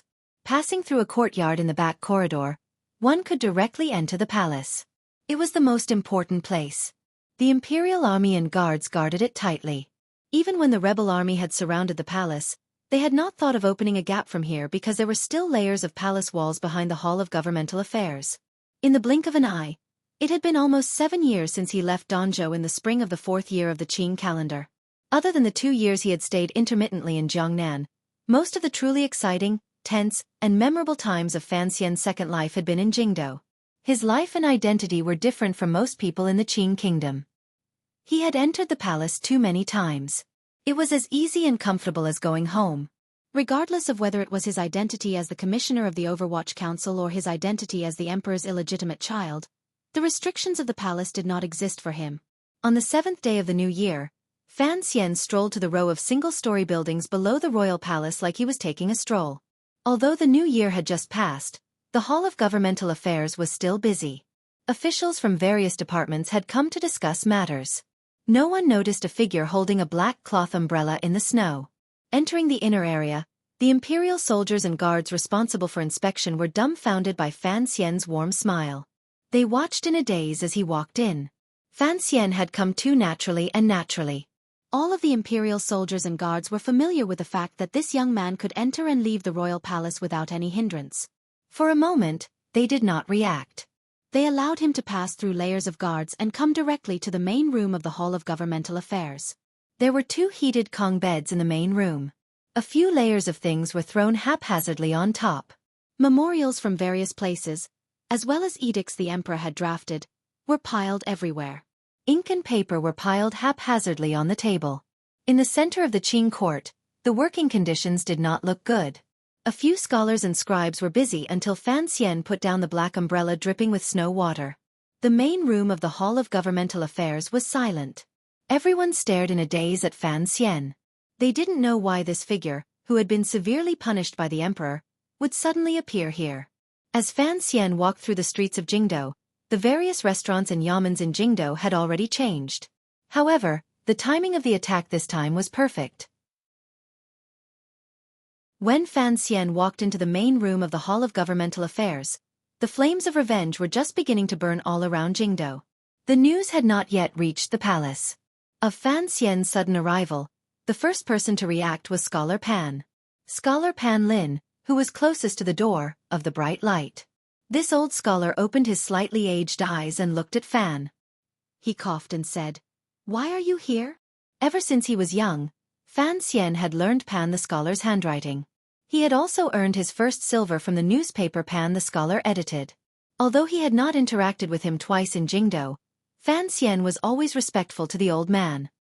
He smiled and replied, "The emperor summoned me to the palace in the afternoon. I had just arrived at the entrance to the royal palace when it suddenly began to snow. I thought it would be pointless to stand in the snow, so I came here to see you all." With these words, only then did everyone in the room remember that the emperor had indeed sent an edict to summon Fan Xian into the palace. Relaxing, they each smiled warmly and went forward to greet him. The officials of the Hall of Governmental Affairs were different from the officials of the yamens below them. What they paid the most attention to was being in the same light as the dust. They were powerful but not angry, particularly as they were the officials closest to the emperor. They knew Fan Xian's true position in court, so no one dared to slight him. He Zhongwei was the last to stand and walk over. There was a glimmer of self-control in his calm expression. The moment he appeared, the entire room of the Hall of Governmental Affairs immediately fell silent. Even Scholar Pan Lin coughed and left with his back bent. Everyone knew that Scholar He was following the emperor's edict and doing his best to attack the pitiful power Sir Fan Jr. had left behind. Everyone also knew that during these years, Sir Fan Jr. and Scholar He had never interacted harmoniously, not even once. The situation had changed a long time ago. Scholar He was so popular that it was almost purple. His position in the Hall of Governmental Affairs was faintly higher than Scholar Hu's. Faced with Fan Xian, who had sunk into a difficult situation, what would he say or do? "Long time no see." He Zhongwei looked at Fan Xian warmly. "It's not time yet. Sit down and drink a cup of hot tea to warm your body. Otherwise, you'll have to stand for half a day in the royal study." These words were spoken warmly, sincerely, and lightly. It moved one's expression. The concern that came from the depths of his words was something that anyone could hear. He Zhongwei's behavior gave one the feeling that there had never been any problems between these two most famous young nobles in the Qing court. Truly intelligent people would have heard other meanings. This was the leniency of a victor toward a loser. This was a concern from a higher position. The corners of Fan Xian's mouth twitched slightly in a not quite their smile. He then slowly raised his head and looked at the dark-skinned scholar in front of him. He paused for a moment and then calmly said, "I came here today to say a few words to you. That's right, my time hasn't come yet. But yours has." No one could understand these words. Even He Zhongwei himself did not hear the sinister background tone in them. He paused slightly and furrowed his brows as he looked at Fan Xian. It was as if he wanted to say something. Unexpectedly, he heard a clamor coming from outside the Hall of Governmental Affairs. There were a few unsuppressible cries of surprise mixed in the chaotic noise. "What a mess!" He Zhongwei's expression was slightly heavy. He looked at the official who had charged through the door and reprimanded him slightly angrily. "Sir, Deputy Cheng of the Supreme Court and the new imperial censor of the left, Guozhang, have been killed on the street." The official fearfully reported the news that had come from outside earlier. Hearing this news, it was as if the entire room exploded. Shocked cries rang out. The officials of the Hall of Governmental Affairs managed the Qing court for the emperor. When had they ever heard of such a high-ranking court official being assassinated in the street? He Zhongwei's body froze. The deputy of the Supreme Court and imperial censor Guozhang were both his trusted aides, particularly Guozhang. He had always viewed the Fan faction as a great enemy and had done many things for him in Jiangnan. He had performed a great service for the emperor, which was why he had found an opportunity to move him back to Jingdo. In the end, he had just returned to Jingdo and died? A glimmer of paleness flashed across his dark face. It quickly returned to normal. He abruptly raised his head and stared at Fan Xian's handsome face. His eyes narrowed and glowed with a cold light. Without waiting for He Zhongwei to open his mouth to speak, Fan Xian gently lowered his eyelids. Amidst the cries of surprise, he quietly said, "The Minister of Revenue is also dead, as are 2 vice ministers. This is the list I drafted. Take a look and see if you missed anything. After Fan Xian said this, he took out a thin piece of paper from his clothes and handed it over. He Zhongwei's hand began to tremble uncontrollably. He accepted the paper and scanned it roughly. He saw the names and positions of a dozen officials. They were all his trusted aides. After Fan Xian handed the list to Scholar He, the entire room in the Hall of Governmental Affairs immediately fell silent. It was so quiet that one could hear a pin drop to the ground. Fan Xian carelessly rubbed his temples and inserted the thin needle between his fingers back into his hair. Calmly he said, "I don't want to kill innocent officials, so please confirm. If these are all your people, then I can rest easy." The slip of paper full of names floated to the ground. The room was silent. At this moment, everyone knew that the bloodshed in Jingdo had been caused by Sir Fan Jr. However, they didn't know if what he said was true. Had all those court officials died today? He Zhongwei understood Fan Xian, so he knew Fan Xian was not lying. Presumably, the names on the paper had already become a wisp of resentful spirit. He raised his head. His eyes burned with a venomous fire as he stared fixedly at Fan Xian. He didn't know why Fan Xian was doing this. Did he not know that doing this was a road to death? In this moment, He Zhongwei felt a faint sense of pride. He had actually forced Fan Xian to this path of life and death. Why? Someone! Capture this murderer! Everyone thought that He Zhongwei was going to angrily denounce Fan Xian's inhuman evil actions in front of the officials. No one had expected that halfway through his words, He Zhongwei would yell out loudly. Using the fastest speed, he hid behind the officials. It was still He Zhongwei who understood Fan Xian the best. Since Fan Xian had already disregarded life and death and had gone on a killing spree in Jingdo, he had the thought of fighting to the death. Seeing that Fan Xian had come to the Hall of Governmental Affairs to put down his umbrella before entering the palace, it was not just to use these dead people's names to mock and attack him. He wanted to kill him. Until now, no one believed that Fan Xian would dare to explode and kill people at the foot of the royal palace, in the solemn location of the center of the Qing kingdom. However, He Zhongwei believed it. He knew that the vicious young noble in front of him would dare to do anything once he went crazy. Thus, he did not care about the dignity of an official. As he cried out in terror for the imperial soldiers to protect him, he ran for his life toward the back of the officials. Fan Xian did not chase after him. He only watched his actions with a pitying and mocking gaze. He looked at the pale face behind everyone. After all, this was the Hall of Governmental Affairs in front of the royal palace. Long before He Zhongwei's cry, there were already imperial soldiers and internal guards who had noticed the commotion. Once they realized that something was wrong, a dozen guards and 3 imperial army generals had already charged into the large room of the Hall of Governmental Affairs. Pulling out the knives at their waists, they cautiously surrounded Fan Xian. No matter how powerful Fan Xian was, he would not be able to kill his way out of the encirclement of these internal court guards in an instant. Seeing this scene, everyone felt a bit more at ease. Behind the crowd, He Zhongwei's expression also looked slightly better. The paleness was gone. On the contrary, there were 2 threads of red. In a stern voice he yelled, "Quickly capture this murderer." A person's name was like a tree's shadow. Even if everyone knew that the blood in Jingdo had been shed under Sir Fan Jr.'s order, before they investigated clearly, who would go forward to capture Fan Xian? Particularly in a situation where Fan Xian had not made the first move, how could the imperial army generals and internal court guards dare to rashly charge forward? There was panic at the foot of the royal palace. The sound of soldiers being mobilized rang out everywhere.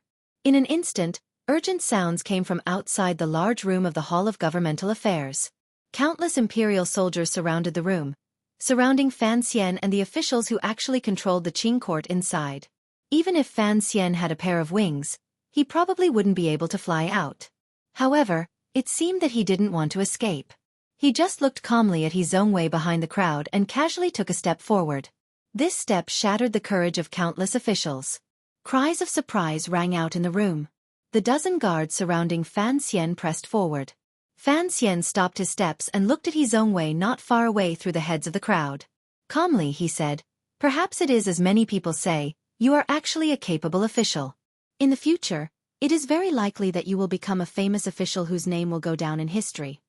Then, he shook his head and said, "However, I won't give you this opportunity to continue living. Speaking of which, it's strange. For some reason I loathe you so much. This loathing is completely without reason. You are too materialistic and always want to step on others to climb up. This kind of behavior is what I dislike the most. Even if I don't like it, at most, I'll just punch you a few times. Unexpectedly, you later threw your entire life into opposing me, Fan Xian said with a slight smile. It's a pity that this career is not very glorious. On the contrary, it gives me even more reasons to kill you. Fan Xian smiled warmly. In the eyes of everyone in the room, this smile was sinister, terrifying, and full of murderous intent. However, he didn't seem to have any intention of attacking. Thus, the imperial soldiers and guards around him didn't move lightly. They were terrified of provoking this figure's craziness and starting a massacre. Hearing the latter part of Fan Xian's words, a severe light flashed through He Zhongwei's eyes. He prepared to open his mouth and say something coldly.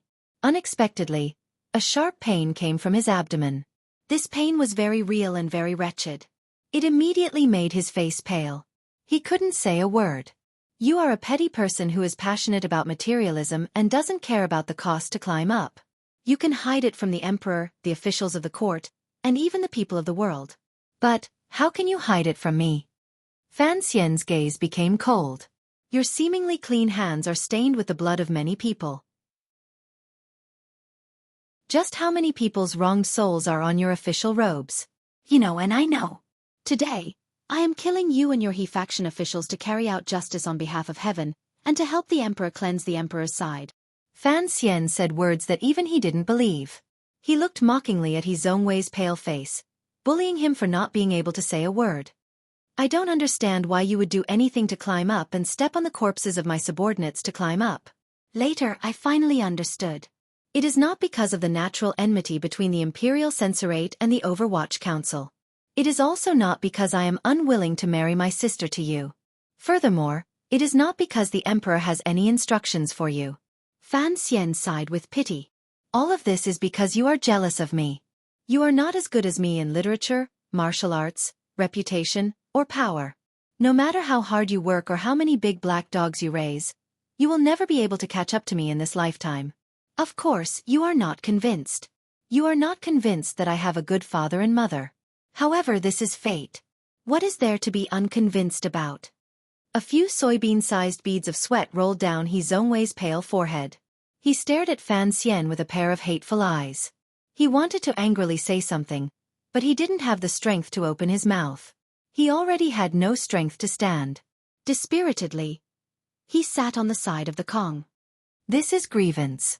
The grievance of the emperor is the source of internal chaos in the Qing kingdom. Fan Xian stared at He Zhongwei sitting on the side of the Kong. Enunciating each word, he said, "Too much grievance prevents heartbreak. Today, I will grant you a heartbreak." Every word and sentence was like a small knife stabbing into He Zhongwei's ears. Even if he didn't want to hear it, he had no choice. He knew that the officials of his He faction had all died today. Furthermore, Fan Xian had to have a backup plan in secret. However, he didn't know why Fan Xian would say so many useless things in front of so many officials. The officials had died. As long as he was alive, he would still have the emperor's favor. In the future, he would be able to nurture his own power again. But, why was it that after those small knives entered his ears, they began to move randomly around his abdomen? Why was it that those knives were cutting his intestines and making him wish he was dead? I will grant you a heartbreak. After these words were said, the atmosphere in the row of single-story houses at the foot of the royal palace immediately became tense. All of the officials scattered in all directions to avoid Fan Xian's storm-like attacks that might immediately appear. The imperial soldiers endlessly surged in from outside the house and formed into countless rows, blocking in front of He Zhongwei. The fully armored imperial soldiers formed a formation and squeezed the spacious hall of governmental affairs room until it was particularly cramped. They stared nervously at Fan Xian, who was alone. Just as the swords were drawn and the fight was about to break out at any moment, a mournful and urgent cry came from the courtyard of the Hall of Governmental Affairs against the royal palace walls. No! Hu the scholar, covered in snow and water, charged in from the direction of the royal palace. After hearing Fan Xian's speech at the Imperial College this morning, he knew that something big was going to happen in Jingdo. He had rushed to the royal palace at the first opportunity. However, he had been delayed for a while. He only had time to say a few words to the emperor before he heard a eunuch report that court officials had mysteriously died in various places in Jingdo. Immediately after, there was an urgent report that Fan Xian had already killed his way into the Hall of Governmental Affairs. No one dared to stop Hu the scholar. At such a tense moment, no one cared about his entrance. At most, a few officials of the Hall of Governmental Affairs saw Hu the scholar rush to Fan Xian's side. They were worried that he would be injured by Fan Xian, this madman, and cried out in worry. Hu the scholar paid no attention to these cries. He grabbed Fan Xian from behind and used his old life to drag Fan Xian back. In a loud and panicked voice he yelled, "You're crazy!" In everyone's eyes, everything that had happened today showed that Sir Fan Jr., whose talent in poetry had shocked the world, was clearly crazy. Otherwise, how could he trample on the dignity of the court and do so many heinous and treasonous things? If what had happened in Jingdo was not rebellion, what could it be? Hu the scholar knew that just the matter of those officials being assassinated in Jingdo was enough to anger the emperor and send Fan Xian to eternal damnation. However, he still held on to Fan Xian with all his might, not letting him act. Killing a scholar in the Hall of Governmental Affairs was like spilling blood in front of the palace. Not only in the Qing kingdom, but in the entire world, such a hair-raising scene had never appeared before. The scene was comical and funny, but no one laughed. It was completely silent at the foot of the palace walls. Everyone watched in fear as Hu the scholar used his old and weak body to hold on to Fan Xian with all his might. How could he drag and hold on to him? Fan Xian suddenly felt a glimmer of warmth finally grow in his icy cold heart. He smiled and lowered his head. "Let go, it's already too late." Behind him, Hu the scholar's body froze. Trembling, he loosened his grip and glanced at Fan Xian with disbelief. He Zhongwei, who had been hiding behind the crowd and sitting in fear on the edge of the Kong, suddenly retched and spat out a mouthful of black blood. The blood soaked through the robes of many officials in front of him. It was black and ugly. Cries of surprise rang out in the room. A few officials quickly went forward to support He Zhongwei and began to desperately call for a royal doctor. He Zhongwei's eyes began to dim, and his hearing also began to fade. He could not clearly hear what his colleagues beside him were shouting. He could only clearly feel the pain in his abdomen. Those little knives seemed to have successfully chopped his passionate and hot-blooded intestines into pieces. He Zhongwei knew he couldn't make it. He didn't know when Fan Xian had poisoned him. He also didn't notice the small needle mark on the little finger of his right hand.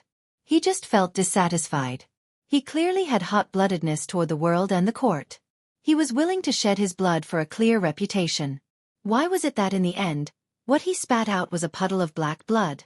His blurry gaze searched for Fan Xian's cold face. There was great resentment and dissatisfaction in his heart. As an official, what was wrong with working for the emperor and the court? Was it to kill some people and betray some people?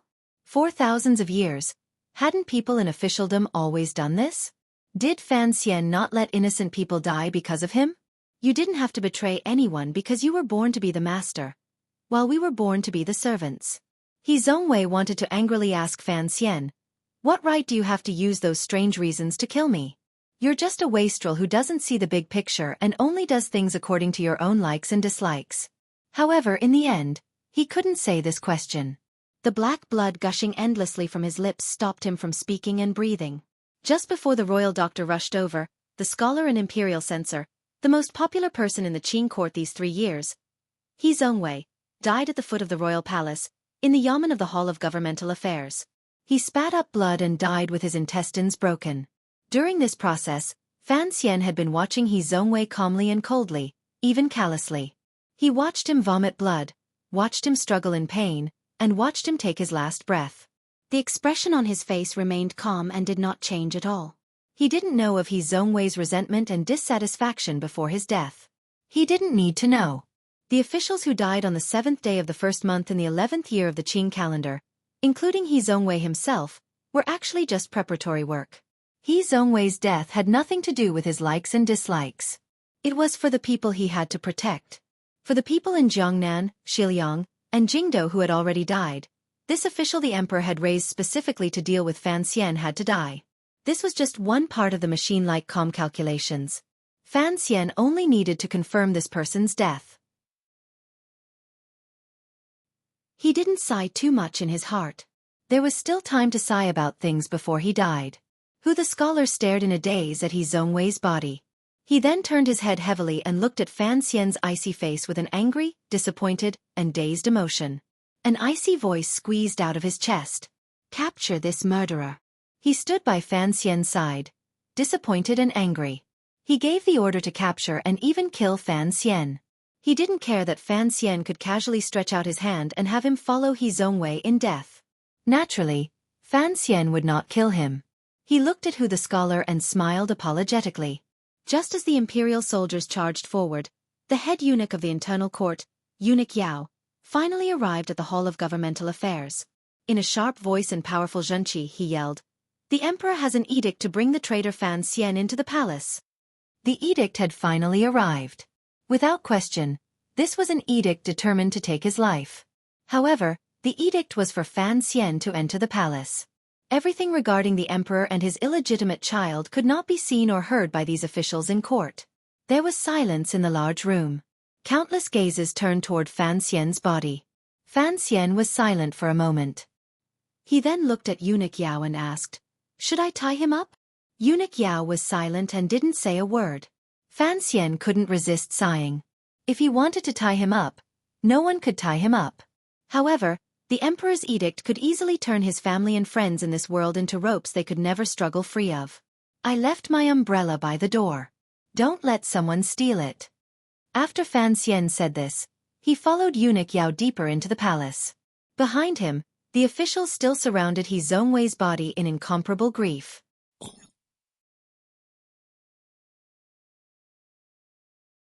Chapter 731. Last night, I had insomnia, unusually serious insomnia. I tossed and turned in bed for a long time, unable to fall asleep. It was not until 10 o'clock this morning that I went back to bed. I slept for a few hours in a daze. Even now, my mind is still muddled. For an optimist like me, insomnia is actually a rare thing. However, since May of last year, it has happened to me. Everything is the fault of Qingyu. I can't help it. I will slowly write this chapter. There is still a long way to go before the end. The winter snow landed on the stone tiles and quickly melted. It was difficult to accumulate. The snowflakes that landed on the bright yellow glazed tiles were frozen in shape by the cold wind. They looked like countless broken clouds waiting calmly in the golden light of the morning sun. Fan Xian withdrew his greedy gaze from admiring the snow. With his hands behind his back, he followed behind Eunuch Yao and quietly circled around the quiet and winding palace walls. Surrounded by the crimson blood, he walked deeper into the royal palace. Behind the two of them, a dozen guards followed carefully. Fan Xian had not been bound. The edict had already named him a traitor. The guards were worried. If Sir Fan Jr. suddenly rose in revolt in the Forbidden Palace, what power did they have to stop him? It was clear that many officials had died in Jingdo. Fan Xian had also shocked the world by publicly killing a scholar of the Hall of Governmental Affairs at the foot of the royal palace. However, he had no interest in fighting in the royal palace. Perhaps it was because he knew that there were countless aces in this seemingly quiet palace. Perhaps it was because he knew that the emperor in the royal palace was a tall mountain. Before the mountain collapsed, there was no point in making a scene in the palace. The corner of the eaves of Taiji Palace moved with the footsteps of the people on the high palace walls. Walking past a small door and a winter suite with snow, a group of silent people arrived in front of the royal study. Fan Xian waited quietly outside the study. Eunuch Yao glanced at him with a complicated expression. He went forward and said a few words in a low voice to Hongzhu, who was standing guard at the door of the royal study. His expression changed slightly. Turning back, he lowered his voice and said, "The emperor is waiting for you in the little building." Little building? Fan Xian's gaze did not land on Hongzhu's face. He did not risk asking with his gaze in front of everyone. Instead, he forced a smile and said, "Then let's go." Eunuch Yao waved his hand and blocked the dozen internal court guards outside the round stone archway. Alone, he led Fan Xian into the rear palace. Behind the two of them, the guards could not hide the nervousness, unease and suspicion on their faces. Hongzhu, who had been standing obediently by the door of the royal study, watched Sir Fan Jr.'s back as he walked deep into the palace. An uncontrollable sorrow suddenly surged in his eyes. He quickly lowered his head, terrified that others would see something strange. However, this lowering of his head seemed to be sending Fan Xian off. The inner palace was very quiet after the snow, and one could occasionally hear laughter coming from the depths of the palace. Fan Xian's hearing was so good that he could even hear the sound of mahjong tiles falling to the ground. He couldn't help but laugh. He thought to himself that the things that happened in the capital had not yet reached the palace. Everyone seemed to be having a good time. However, the palace had never been so lively before. He thought to himself that the beauties who had been in the palace for months and the imperial concubines were really in the prime of their youth, diluting the loneliness. Fan Xian liked it this way so that the royal palace would not always be cold and gloomy. The royal palace was as familiar to him as home. The emperor was waiting for him in the little building, so he knew the way. Still holding his hands behind his back like a scholar, he walked unhurriedly toward the northwest corner of the royal palace. Eunuch Yao had fallen behind him. At this time, there was no point in rushing. Presumably, the emperor would not be in a rush. Coincidentally, the palace was large, and the air was cold. There was snow on the winter trees, lakes, and fake mountains. It was much more beautiful than the winter scenery in the palace. Fan Xian could take a few more glances.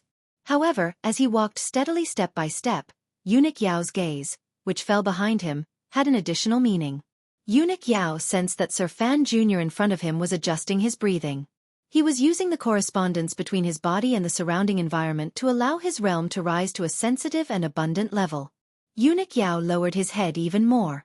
He knew why Sir Fan Jr. was slowly walking step by step and adjusting his breathing. Walking past the winter tree garden, around the side of the fake mountains, and onto the wooden stack on the cold lake.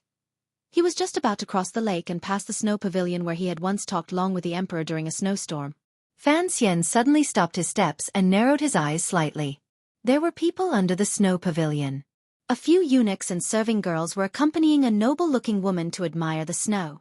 Perhaps there was a warm stove in the pavilion, but the noble-looking woman was still wearing an expensive and warm mink coat. After a moment of surprise, Fan Xian smiled and continued to walk toward the pavilion. He had not thought that he would run into a concubine in the palace on such cold weather. Entering the palace today, he would not go see Yi Gui Pin. He would also not go see Lady Ning and Lady Shu in the cold palace. He had even purposely avoided them. That was why he had chosen this plank path above the lake. Unexpectedly, he had still run into one. Naturally, he would not go and hide. Eunuch Yao followed behind him and did not dare to make a sound for him to choose another path. The two of them entered the pavilion. The people in the pavilion were shocked. It was clear that they had not thought that outsiders would enter the palace at this time. A sharp-eyed serving girl saw Eunuch Yao with his head lowered behind Fan Xian. She quickly half-crouched in greeting and quietly guessed the identity of the young scholar in front of her. Fan Xian stood in the pavilion and also felt surprised. He thought to himself, it has only been a few months. How come the serving girls in the palace have changed so much that they don't even recognize me anymore? As he thought this, his gaze unconsciously landed on the concubine sitting in the middle and refused to leave for a long time. This concubine was about 15 or 16 years old. Her appearance was still young and beautiful. Today, she wore hairpins and rings, proper makeup, and luxurious clothing. It forcibly brought out a sense of nobility and pride. There was a sense of unsuppressible pride in the concubine's eyes. Looking at Eunuch Yao, she asked, "Has the emperor eaten lunch?" Eunuch Yao did not reply. He only smiled. He thought to himself that it was not a good choice to act like a favored one at this time. The people in the pavilion immediately felt it was strange. Particularly after noticing the young scholar's gaze, they felt incomparably angry. They wondered where such a bastard had come from. Fan Xian stared in a daze at the concubine's slightly bulging belly.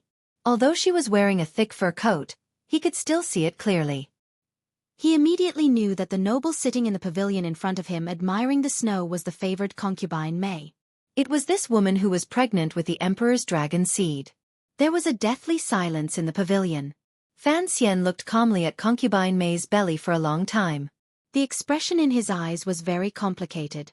To stare at the emperor's woman so nakedly, particularly at this position, was truly rude.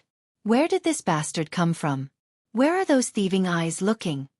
A young serving girl stared at Fan Xian and reprimanded him in a sharp voice. Looking at her appearance, She was about to immediately go forward and slap Fan Xian. This serving girl was a servant girl concubine Mei had brought in from outside the palace. These days, the master followed the son's status, and the servant followed the master's status. She was very arrogant and proud in the palace. Even the concubine in Shufeng Palace greeted her warmly. She had cultivated an arrogance for a lifetime. She had never seen a man like Fan Xian in the palace. Fan Xian's eyes narrowed slightly. He looked at the serving girl walking toward him with a face full of anger and did not move. Eunuch Yao's heart froze. He had been at the emperor's side these days and had not paid much attention to matters in the back palace. He had not thought that the servants at concubine Mei's side would be so domineering and blind. With a crisp slap, Eunuch Yao floated forward and viciously slapped the serving girl to the ground. He then quickly retreated behind Fan Xian and said in a low and humble voice, "Sir Fan Jr., the emperor is still waiting for you." Fan Xian smiled and glanced at him. "What are you so nervous for? Are you afraid I'll kill her?" Eunuch Yao smiled foolishly and didn't say anything. He thought to himself, "You're adjusting your breathing step by step. The killing intent in your body has long reached a peak and is sealed in your body without a sliver leaking out. If you actually touched a trigger, the casual anger of a superior 9th-level ace is not something anyone can withstand." The serving girl was knocked unconscious to the ground. A trickle of blood seeped out of the corner of her mouth. The air in the pavilion seemed to freeze. Concubine Mei stared dumbfounded at this scene. She was so angry that she was confused. She could not understand why Eunuch Yao, the head eunuch of the internal court, would do this. Who was this young man? He dared not kowtow to her and stared at her so rudely. Only the eunuchs and serving girls serving at the side heard clearly the identity that Eunuch Yao had purposely pointed out. They finally knew that this young scholar who had entered the palace alone was the Sir Fan Jr. that the elders in the palace never forgot to warn and warn about. They immediately lowered their heads nervously, not daring to look directly at him. Fan Xian calmly looked at concubine Mei's angry face. He paused for a moment and then said, "It's cold outside. Go back to the palace and play mahjong. If you get sick from the cold here, it won't be good for the child in your stomach. Don't think that the emperor will think you're a bit prettier when he sees you in the pavilion. Don't expect him to dote on you. Life in this palace is actually very simple. You just have to be a bit more obedient." His gaze landed on concubine Mei's stomach again. He couldn't help but smile bitterly and shake his head. It had only been a short time, yet it was already showing. It looked like the emperor was indeed powerful in all areas. However, he didn't know if the child in her stomach would be another brother or sister. "I hope you can give me a sister. I don't have one yet." Fan Xian gave concubine Mei his sincere blessings. He then walked around the people under the pavilion and onto the wooden stack on the other side of the lake, heading toward the northwest corner of the royal palace. Concubine Mei forced herself not to cry with unusual difficulty. Emotions of anger and helplessness piled up in her heart. She unconsciously turned her head to glance at Fan Xian's back and couldn't help but shiver. In the end, she was just a girl of 15 or 16. After hearing the other person's identity from his last words, she involuntarily felt a bit afraid. Ever since she had become pregnant with the emperor's dragon seed, she was proud on one hand and afraid on the other. She knew what the child in her stomach meant to the person in Shufeng Palace, to this foreign official surnamed Fan. She didn't think Fan Xian's last words were any kind of blessing. She only heard them as a warning. She didn't think that Fan Xian truly hoped she could give birth to a princess. After all, if she gave birth to a prince, she would probably sink into the dark strife for the rest of her life and never be able to rise again. Concubine Mei looked with slight fear at the figure disappearing into the snow. The fear in her eyes gradually became unwillingness and hatred. The Qing emperor was not in the little building. He was in front of the large abandoned palace in the northwest corner of the royal palace, watching the little building. There were few palace buildings here, and the winter garden was quiet. There were also fake mountains, but they had long been broken down. It was as if they hadn't been repaired for many years. Compared to the cold palace on the other side, it was even colder. In front of a patch of overgrown grass, Eunuch Yao quietly retreated. Alone, Fan Xian looked at the bright yellow figure between the little building and the long grass. Quietly, he walked over and stayed slightly behind. Just like when they were by the seaside in Danzhou, he accompanied him and watched the little building silently. This pair of ruler and official, father and son, were not silent for long. With his hands behind his back, the emperor calmly watched the little building. His thin lips moved slightly as he lightly asked, "Did you see concubine Mei earlier?" "Yes." Fan Xian's hands were also behind his back. Hearing the emperor's question, he calmly replied, "Do you think the child in her stomach is a boy or a girl?" The emperor asked. At this moment, the atmosphere was very strange. The father and son had been in a cold war for several months, and countless people had died because of the cold war between the two of them. Yet, when they met today, there was no anger or reprimand that outsiders would expect. They were just casually chatting. "It should be a princess." "Oh, I always knew you were well learned, but I didn't know you were so wishy-washy." The corners of the emperor's lips twitched slightly as he spoke mockingly. "It can't be said that I am well learned, but I do have some understanding of medicine. Most importantly, the child in concubine Mei's stomach can only be a princess," Fan Xian replied respectfully. The emperor's brows gradually furrowed. Coldly he said, "In your opinion, I cannot raise someone more successful than the third prince." "No," Fan Xian replied straightforwardly. "Concubine Mei is not as good as Yi Gui Pin." The emperor was silent for a moment. He then said, "These words are reasonable. However, the royal bloodline is thin. It is always good to have one more prince. If your majesty shows pity, it would be good for the Qing kingdom to have more princes in the future." Fan Xian didn't explicitly say what pity meant. Instead, he lowered his eyelids and straightforwardly said, "Otherwise, if there is another Chengqian or Chengza, it would be meaningless." After these words were said, the emperor's expression quickly darkened. Fan Xian had mentioned the crown prince and the second prince. Although he had single-handedly manipulated the tragic end of these two princes, it had to be said that the emperor's initial training of his sons had completely taken an overly cold-blooded and wrong path. Concerning this, it would be a lie if the gradually aging emperor did not feel a glimmer of emotion in his heart. Fan Xian stood behind the emperor's bleak figure and calmly paid attention to each of the emperor's minute changes. He discovered the hidden pain in the emperor's heart and couldn't help but sigh in his heart. No one in this world was a true god. Even someone as powerful as the emperor had gradually walked the path of a normal old man after stepping down from the throne. The Qing emperor's changes these years had been seen by Fan Xian. It was because he knew of this that he had the courage to come to the palace and say these words to the emperor. These words were like knives cutting into the emperor's heart. In the end, the emperor was not his own way. In just a moment, the emperor's face once again became the eternal and unchanging precipice of Dong Mountain. It was as warm as jade on the outside, but in reality, it was craggy and sharp, disdaining the storm. "His own way is dead?" The emperor slowly opened his mouth and asked. "Yes, your majesty." "You thought hard in your manner for 7 days and 7 nights. I was wondering what trick you could think of that would move me. I didn't expect that in the end, it would still be such nonsense." The emperor shook his head and said mockingly, "You have truly disappointed me." Fan Xian smiled shamefully and replied, "Your majesty is like Dong Mountain, unaffected by thousands of years of wind and rain. In the end, I am only a commoner. No matter how much I think, I cannot think of a trick to create something out of nothing. A person's imagination is, in the end, limited. Things that do not exist in this world cannot be thought of no matter how much one thinks." These words were spoken with sincerity. They truly came from the bottom of Fan Xian's heart.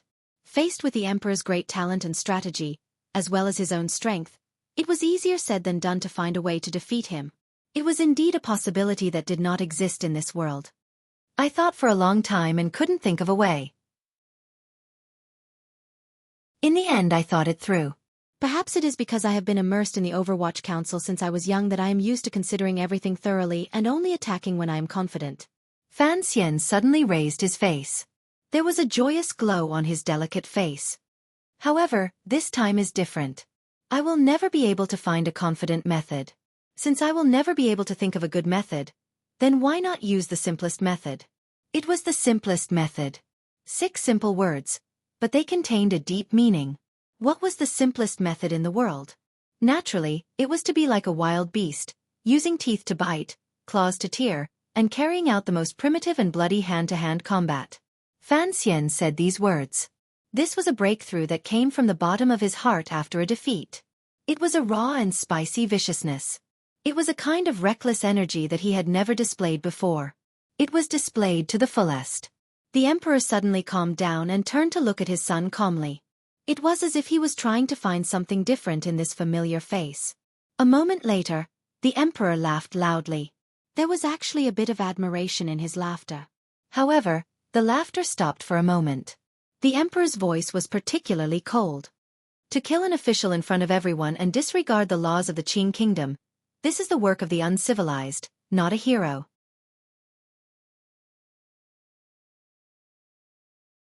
Chapter 732.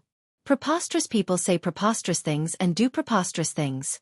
On the 7th day of the first month in the 11th year of the Qing calendar, Fan Xian ordered his subordinates to assassinate an official on the street and openly kill a scholar of the Hall of Governmental Affairs at the foot of the royal palace. He had truly done something absurd that had not happened in the Qing court in a century. Yet, he spoke with assurance, boasting that he was acting by imperial edict and cleansing the emperor's side. It was as if he thought these words could explain his actions. It was truly absurd to the extreme. Even though it was so absurd, unexpectedly, the glimmer of a mocking smile rose to the corners of the emperor's lips. He did not get angry. When did I give you an edict? Understanding the emperor's heart is what I and my subordinates should do, Fan Xian replied calmly. Taking advantage of the fact that the defenses in Jingdo had just passed and the palace underestimated his influence and ability to summon old subordinates of the Overwatch Council, he was able to advance like a hurricane and kill all of the core members of the He faction in Jingdo. The main reason he was able to achieve this strategic goal was that Fan Xian's actions had been too sudden. It could even be said to be abrupt. It was so sudden that no one, whether it was in the palace or the court, could have predicted it. That was what Fan Xian was thinking. He had to think of a way out after he failed. He had to be the first to kill all of the officials who were staring at him like hunting dogs and refusing to let go. If he killed them thoroughly enough, if they actually failed in the future, perhaps the lives of the officials and subordinates he wanted to protect would be much better. The clap of thunder rang out, but it did not have the possibility of continuing. It was only a matter of an instant. The court would immediately react. Once the Qing kingdom's powerful national machinery operated at full power and the valiant military power entered Jingdo, Fan Xian's faction's power could only be easily destroyed, particularly in Jingdo. Presumably, the Jingdo garrison had already begun to join forces with the 13 city gate guards to begin the purge operation. The imperial army guarded the palace strictly and would not interfere. But that side alone was enough. Subordinates loyal to Fan Xian had already begun to sneak into the darkness. For Fan Xian, this was far from enough. He had to find a way for those loyal to him under the strict Qing law and the emperor's anger.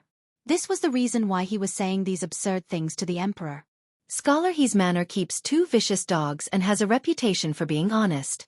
However, his 2 brothers are also known as vicious dogs in the He family's ancestral county. They have taken the land and beauties and have not been polite to those they should have. The corners of Fan Xian's lips twitched up slightly. As for the matter of selling positions and accepting bribes, although there are no such things, during these 3 years, Scholar He's seemingly old manor, there are dozens more famous paintings from the Wei dynasty. Fan Wujiu was one of Cheng Zai's former subordinates. As one of the 8 family generals, although he once left the prince's mansion, he also participated in the rebellion. Scholar knew his identity but he of emperor. Emperor. He, emperor, and scholar. Dynasty emperor, emperor, prince, emperor, dynasty. And Scholar He knows this person's identity, yet he secretly tolerates him. I don't know what his intentions are. Fan Xian spoke slowly and calmly. The Overwatch Council had long been investigating He Zongwei.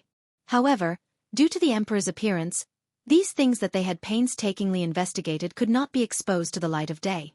Fan Xian was no longer afraid of anything, particularly since he knew that the emperor in front of him knew these things very well, perhaps even better than him. A month ago, Fan Wujiu was attacked by an assassin and almost died. Fan Xian suddenly smiled and gazed at the emperor's profile. The matter of Fan Wujiu being silenced had been ordered by the emperor. Fortunately, one of my subordinates happened to pass by and saved him. In the end, he was able to record a statement. That statement should have been sent to the Overwatch Council by now. When He Zongwei and Sir Peng's widow were being pursued by the Prime Minister's manor, the second prince and crown prince Li Hongqing happened to pass by. Now that the person in He Zongwei's manor had been killed, the shadow also happened to pass by. Life was always like this. What makes me even more curious is that Scholar He is not young, yet he has never taken a wife. He even has a concubine and a servant girl, yet he lives with his widowed aunt. Just as Fan Xian was talking endlessly and enthusiastically describing Scholar He's crimes, the emperor finally coldly opened his mouth. Enough. Sir, he wholeheartedly serves the country. Even if he once offended you, in the end, he died to your hands. Why use such filthy words to frame a dead person? Your Majesty is right. You should know that I know these things. Yes, Your Majesty. However, the people do not know that the Scholar He that Your Majesty wholeheartedly favors is such a person. Fan Xian had already restrained the smile on his face. Calmly and without taking a step back, he said, I have already sent people to search the He Manor. All the accounts, names, and evidence of the crimes have been copied and sent to the Overwatch Council. Presumably, Director Yen will personally send it to the palace before long. As for the original copies, they have already been sent to Donbo Bookstore and Shishan Bookstore. Perhaps somewhere else. In a few days, everyone under heaven will see this. If you want to do these things, how can you do it without the 8 bureaus of the Overwatch Council? Are you threatening me?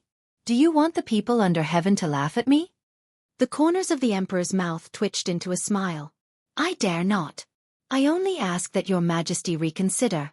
Today's matter will certainly shock the world. Regardless of whether or not the historians can straighten their backs, there will still be unofficial histories that will be recorded on the pages and left in the annals of history. Fan Xian lowered his head slightly and calmly said, Your Majesty is a wise ruler. Regardless of whether I, the former director of the Overwatch Council, was deranged or Scholar He's death cannot wipe out his crimes, it will not look good on paper. However, if Your Majesty's eyes are like torches, presumably it will be a different discussion. It sounds like a feasible plan. If it is really like this, wouldn't the court be ungrateful? The emperor didn't know if he had truly been moved by Fan Xian's words. He looked coldly and mockingly at his son. However, all officials are, in the end, Your Majesty's servants. If a servant dies, then he dies. If he can fulfill Your Majesty's grace after death, it can be considered his glory. Fan Xian's words were harsh. No one knew if he was mocking himself, the officials in court, the already dead Scholar He, or the cold ruler in front of him who never forgot the word warm and benevolent. The court has its own laws when it does things. Even if He Zongwei is guilty and deserves to be arrested, he should be imprisoned by a department, interrogated properly, and punished openly. How can he be crudely killed? The emperor said coldly. Perhaps he didn't hear the mockery in Fan Xian's words. The officials who acted out of righteous indignation are guilty. However, in the end, they are acting against the will of heaven. Their crimes can be pardoned. As for me, a deranged thug, naturally, I cannot be pardoned. Fan Xian smiled bitterly. Using my life in exchange for the peace of the world's discussion, presumably no one will feel that He Zongwei has suffered a loss. The emperor listened to these seemingly warm but actually cold words. His expression did not change. He said, however, in the end, I still feel guilty towards Scholar He. The dead are already dead. Fan Xian spat out these 4 words neither lightly nor heavily. Unexpectedly, a disappointed and gloomy expression suddenly rose to the emperor's face. He looked at him calmly. A moment later he said, If the dead are truly dead, why would you enter the palace today? Fan Xian was silent. There was no longer any need to discuss this topic between him and the emperor. The last time he entered the palace, the difference in how his father and the emperor addressed each other had already drawn out this divergence. Now, Fan Xian's decisiveness in entering the palace made his intentions for coming even clearer. However, Fan Xian still had to speak clearly about the storm in Jingdo. How the court would determine today's killing, even if it was just a slight change in the direction of the wind, would bring a completely different blow to the subordinates loyal to him. The emperor's words were as heavy as the heavens. Shishan Bookstore and Donbo Bookstore had long made preparations to publish them to the world. However, Fan Xian did not want to use a mere name to threaten the emperor. This was an impossible matter. He understood too well the emperor's harsh and merciless nature. Everything was for the benefit of the people. Since He Zongwei was already dead, No matter how much he had received the emperor's favor and appreciation when he was alive, once he became an ice-cold corpse, he was nothing more than a useless servant. The Qing emperor viewed ordinary officials like servants. This was a chilling truth that reached one's heart. How to make sure Scholar He's death did not shake the foundation of the Qing court was the most important thing the emperor considered. Fan Xian was trying to use the strategy he had prepared to persuade the emperor to accept it. As for the crime of poisoning an official, he could not escape. He did not want to escape. His iron-blooded actions had already touched the bottom line of a feudal dynasty. Regardless of whether he stood in the emperor's position or the position of the scholars and officialdom, there was no place for Fan Xian in the vast Qing kingdom. Even more miraculously, the emperor and the royal family always paid attention to a warm and benevolent bearing. Even if a ruler who saw tens of thousands of people as ants did not care at all about the death of an official and secretly had harsh thoughts, no matter how close an official was, when they made a suggestion, they would carefully pull out the banner of righteousness to hide it. They would not be like Fan Xian, who spoke so openly and so lowly. Yet, Fan Xian had done it and said it. The emperor did not think much of it and just listened to it casually. In this world, probably only the father and son of the royal family would have such a naked, bloody, and shameless conversation. If someone beside the two of them heard the contents of their conversation, other than being shocked by the content itself, they would certainly notice another serious problem. In the Winter Palace, ever since they had spoken, Fan Xian had not been polite, bowed, knelt, or referred to himself as an official. He only referred to himself as I. He responded indifferently and spoke from the bottom of his heart. The emperor allowed Fan Xian's impudence because there was a faint coldness in the depths of his eyes. He only waved his hand with some disgust. Perhaps other people could not understand the meaning behind each of the emperor's actions, but Fan Xian was different. He quickly straightened his body. His expression recovered its calmness, and his spirits rose slightly. He knew that there would be some deviation in the judgment of today's matter. Although the crime was only slightly off, there was a great difference in the degree of the court openly arresting him and secretly attacking him. A gust of cold wind blew past. The snow on the long grass behind the two of them was picked up and landed on their bodies, adding a sense of coldness and harshness. If the dead He Zongwei knew that the emperor he had been loyal to, and Fan Xian, who had killed him, had only used a conversation to make it impossible for him to die a clean death, the grievance in his heart would probably grow even stronger. However, this was a feudal dynasty. This was the so-called family world. In the eyes of this shameless father and son, regardless of whether it was in officialdom or among the people, the Qing emperor or Fan Xian's reputation was more powerful than He Zongwei, a newly popular official. As for whether or not such a way of handling it would chill the hearts of the officials, that was a problem for the palace to handle in the future. The snow continued to fall slowly and coldly. The emperor slowly turned around and looked silently at Fan Xian, who was about the same height as him. He didn't speak for a long time. Usually, when Fan Xian was in front of the emperor, he couldn't help but bend his body slightly or lower his head. Now, Fan Xian stood with his back straight. Only then did the emperor realize that his son had long been the same height as him. An intimidating coldness and pressure emanated from the man in the bright yellow dragon robe, soldering Fan Xian to the snow and grass. This aura was not purposely emanated. Instead, it moved according to the change in his state of mind and emotions. An incomparably powerful substance borrowed the power to reveal itself. It wanted to affect the surrounding environment. Fan Xian's expression did not change. Calmly and seriously, he breathed in the air amidst the snow. The father and son had talked for a long time. They both knew that this moment would eventually come.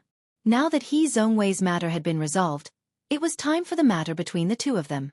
I am very curious. You have entered the palace alone to face me. What exactly do you have to serve me? The emperor's expression was calm. Very naturally, it was tilted slightly and filled with mockery and disdain. I have nothing to rely on at all. Fan Xian slowly closed his eyes.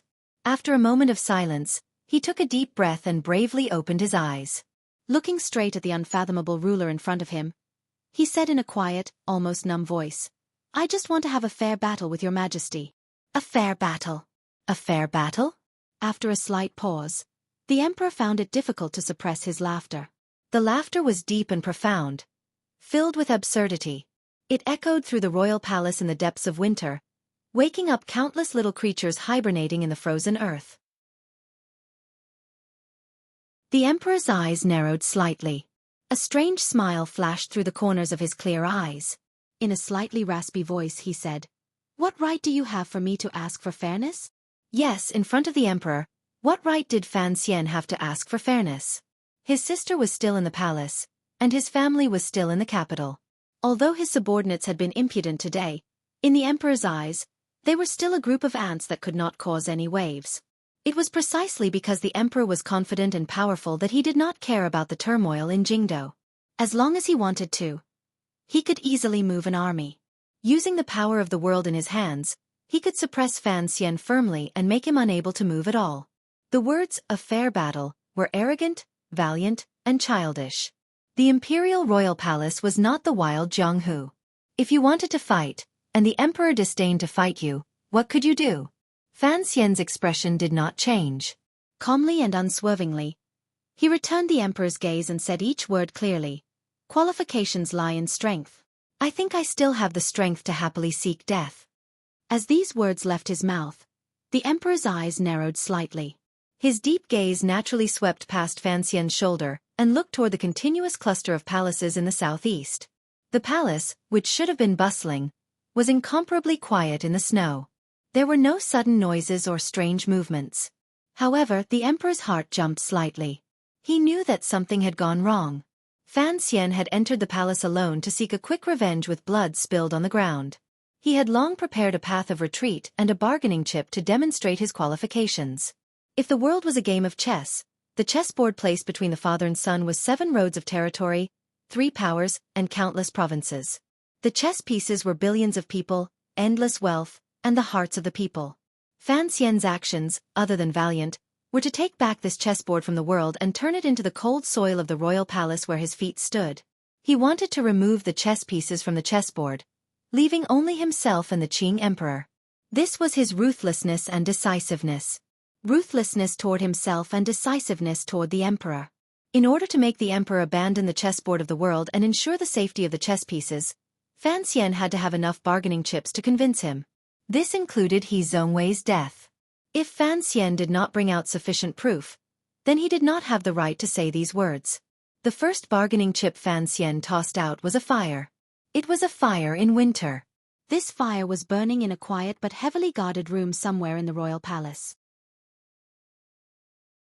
A dozen internal court aces, who never cared about worldly affairs and were only responsible for guarding the things in the room, watched with confusion as the flames gradually spat out from the window. They knew it was over for them. Not long after, the fire in the room was extinguished.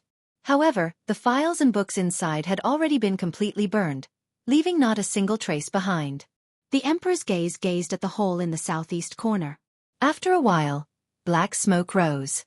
The black smoke dispersed into the snowflakes and disappeared without a trace. His gaze finally gradually became cold and serious.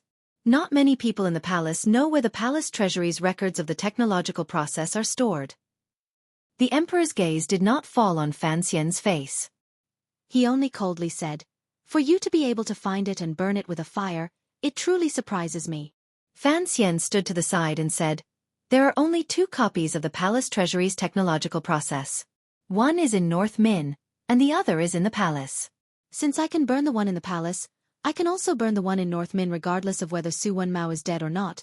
I trust that your majesty understands that I have the power to do all of this in Jiangnan and the palace treasury." Finishing these words, Fan Xian looked at the emperor's expressionless face and sighed in his heart. The palace treasury was the foundation of the Qing kingdom. Suddenly hearing that the foundation had been damaged, the emperor remained as calm as usual. Such a realm of bearing was truly extraordinary. How could he, a mortal, resist it?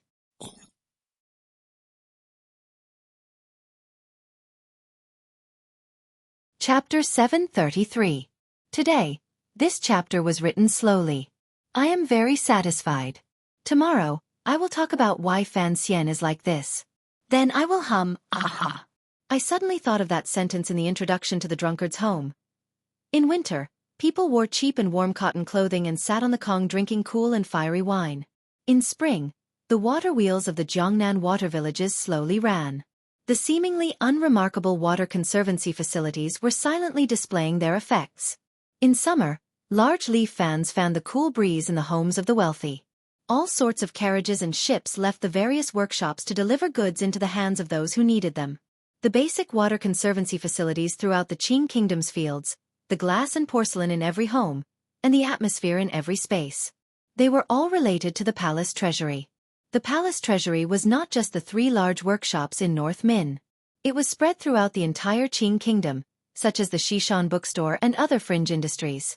The production of the palace treasury was not only related to military equipment and other large industries related to the fate of the country and the people's lives. It also included small things related to the lives of the people. These small things floated to the other end of the ocean and scattered into the world. They appeared unremarkable, but they successfully helped the Qing kingdom amass a stunning amount of wealth. The palace treasury helped the Qing kingdom create the equipment and military equipment needed for a mighty army. The warships of the 3 naval divisions also used this endless wealth to support the food and fodder that the Qing kingdom needed to expand its borders. More importantly, the Qing emperor needed this wealth to stabilize the people's lives and maintain the effective operation of the court's officialdom system. Perhaps the hundreds of millions of people of the Qing kingdom had long become accustomed to the palace treasury in their lives, so much so that it had become natural. They had gradually forgotten the importance of the palace treasury, or at least underestimated its importance. The Qing emperor would not. Any official with a brain in the Qing kingdom would not. The northern Qi court, which had always drooled over the palace treasury, would even less so. Otherwise, the Qing kingdom would not have gathered its elites in North Min and set up even tighter security around the 3 workshops than in Jingdo.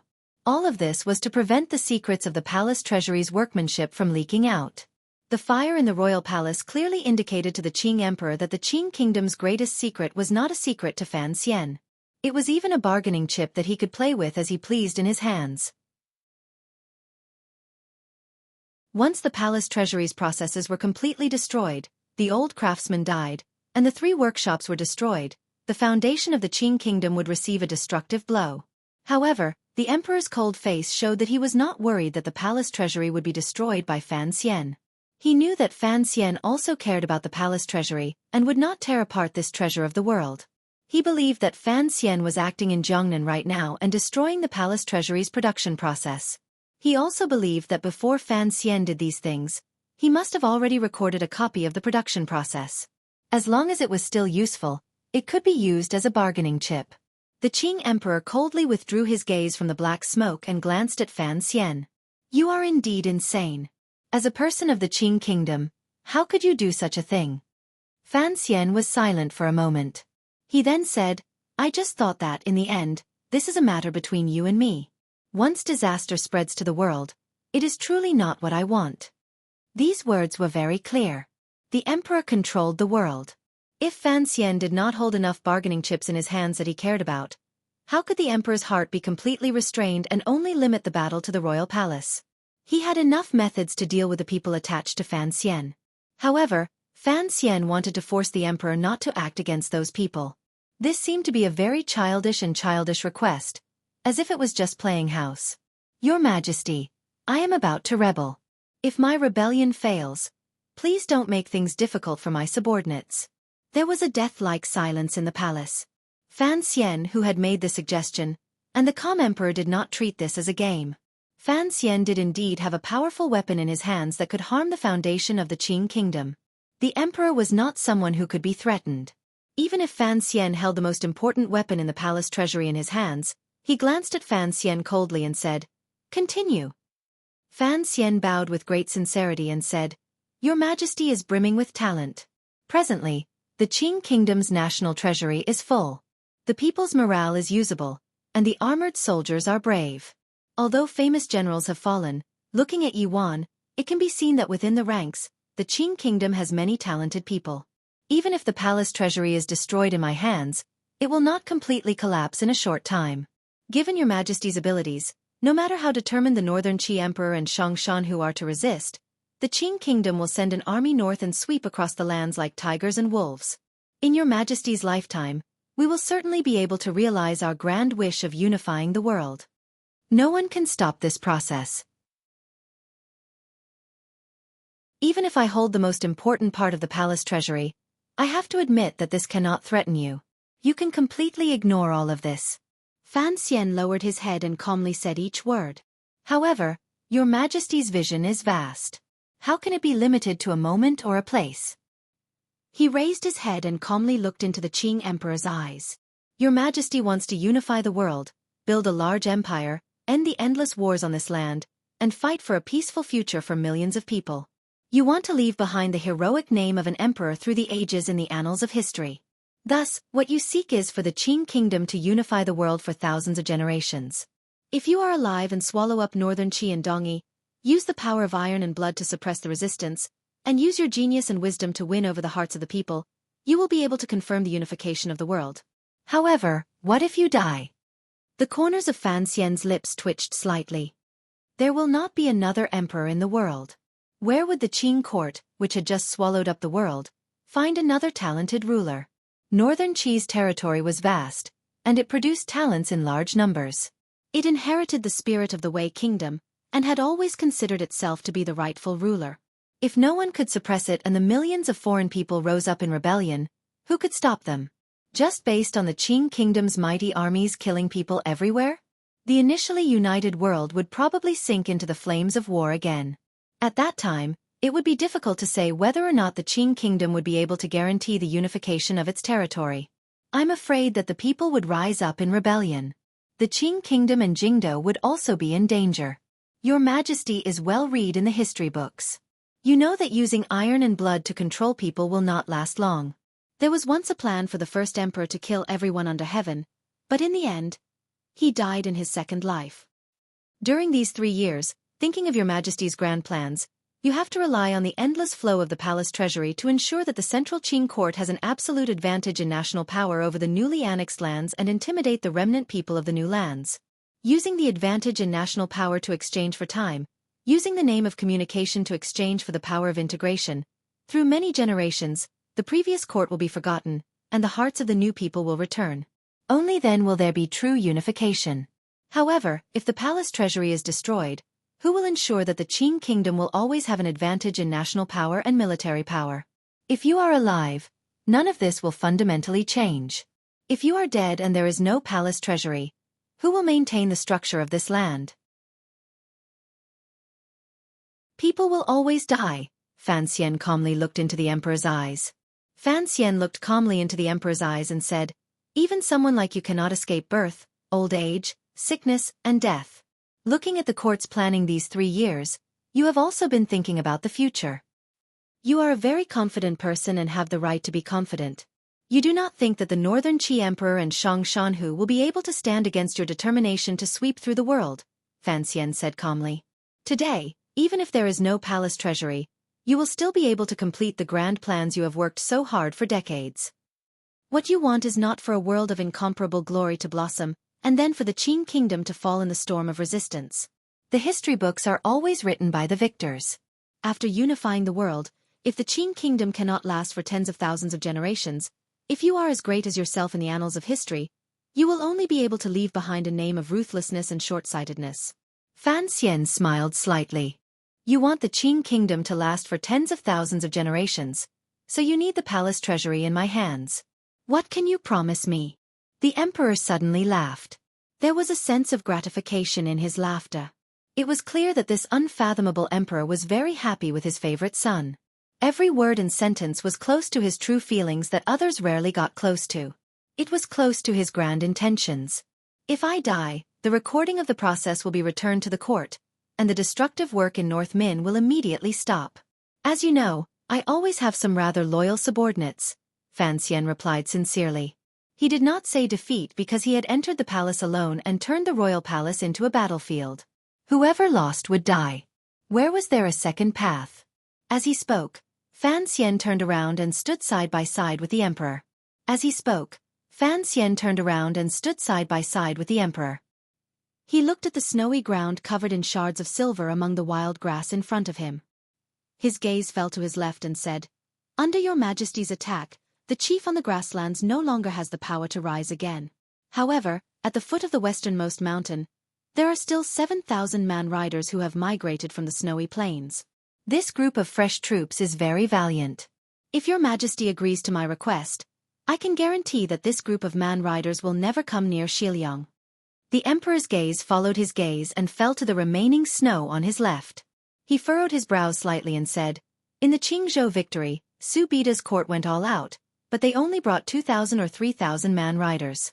According to Gong Dian's report, the battle power of these man-riders is indeed not bad. If the heavens had not been unfair and forcefully granted the snowy plains in the north 3 years of snow disasters, they would not have escaped so far to the western Hu grasslands." Looking at it this way, Shang Shanhu's ability to resist the man at the northern gate for so many years is truly impressive. However, in the end, there are too few of them. They won't be able to affect the situation. The emperor's brows relaxed and he coldly shook his head. It was clear he was not willing to accept Fan Xian's bargaining chip. We are talking about a matter that will last for thousands of generations. It was clear that Fan Xian's tone was very frivolous. He even said the words, "we" in such a rebellious manner. He smiled and said, "There are 7,000 young men, but they are very cultured. There are also many women. Additionally, she who has suffered heavy losses. This group of northern man-riders will certainly become an important power on the grasslands. If they want to go to various tribes to capture Hu women, who can stop them? As you know, the Hu people are very fertile. At most, in a decade or two, this tribe will be very impressive. If no one can suppress, control, or guide them, then wouldn't this rising tribe be a second court?" Fan Xian looked at the snow-covered ground to his left and shook his head. "The people of Xiliang Road are very wretched. Are they going to endure for another few decades?" The emperor smiled slightly and said, "I don't understand. Your subordinates in Xiliang Road and the grasslands have been pretty much all killed by me. What power do you still have to influence those man-people?" "Songji Xianling," Fan Xian said with a smile. "Although she is the daughter of an old royal family and has a noble status, she doesn't have much practical use in commanding. However, her status is still here. Furthermore, her status is very high on the grasslands. She is also very powerful and can already gather most of the man-people's power. As long as you control her, it is the same as controlling these man-people."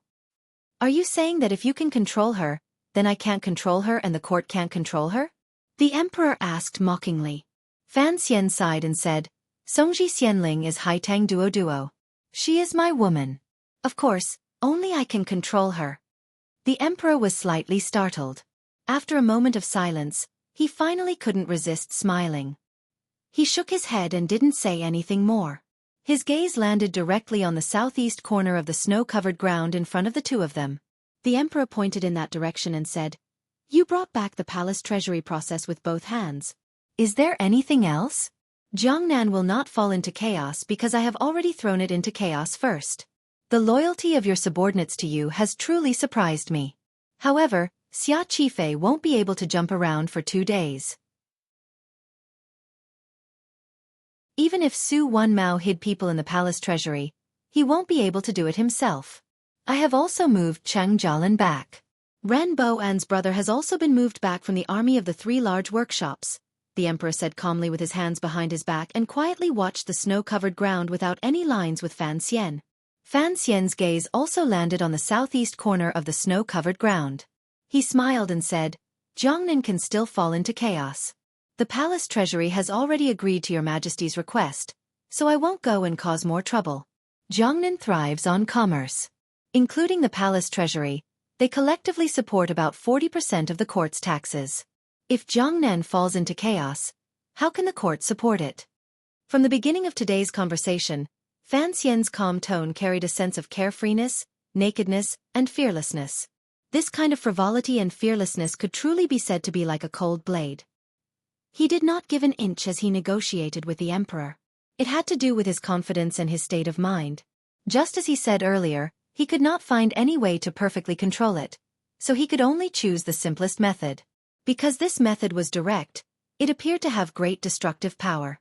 He very straightforwardly asked the emperor, if Jiangnan fell into chaos, how could the court support it?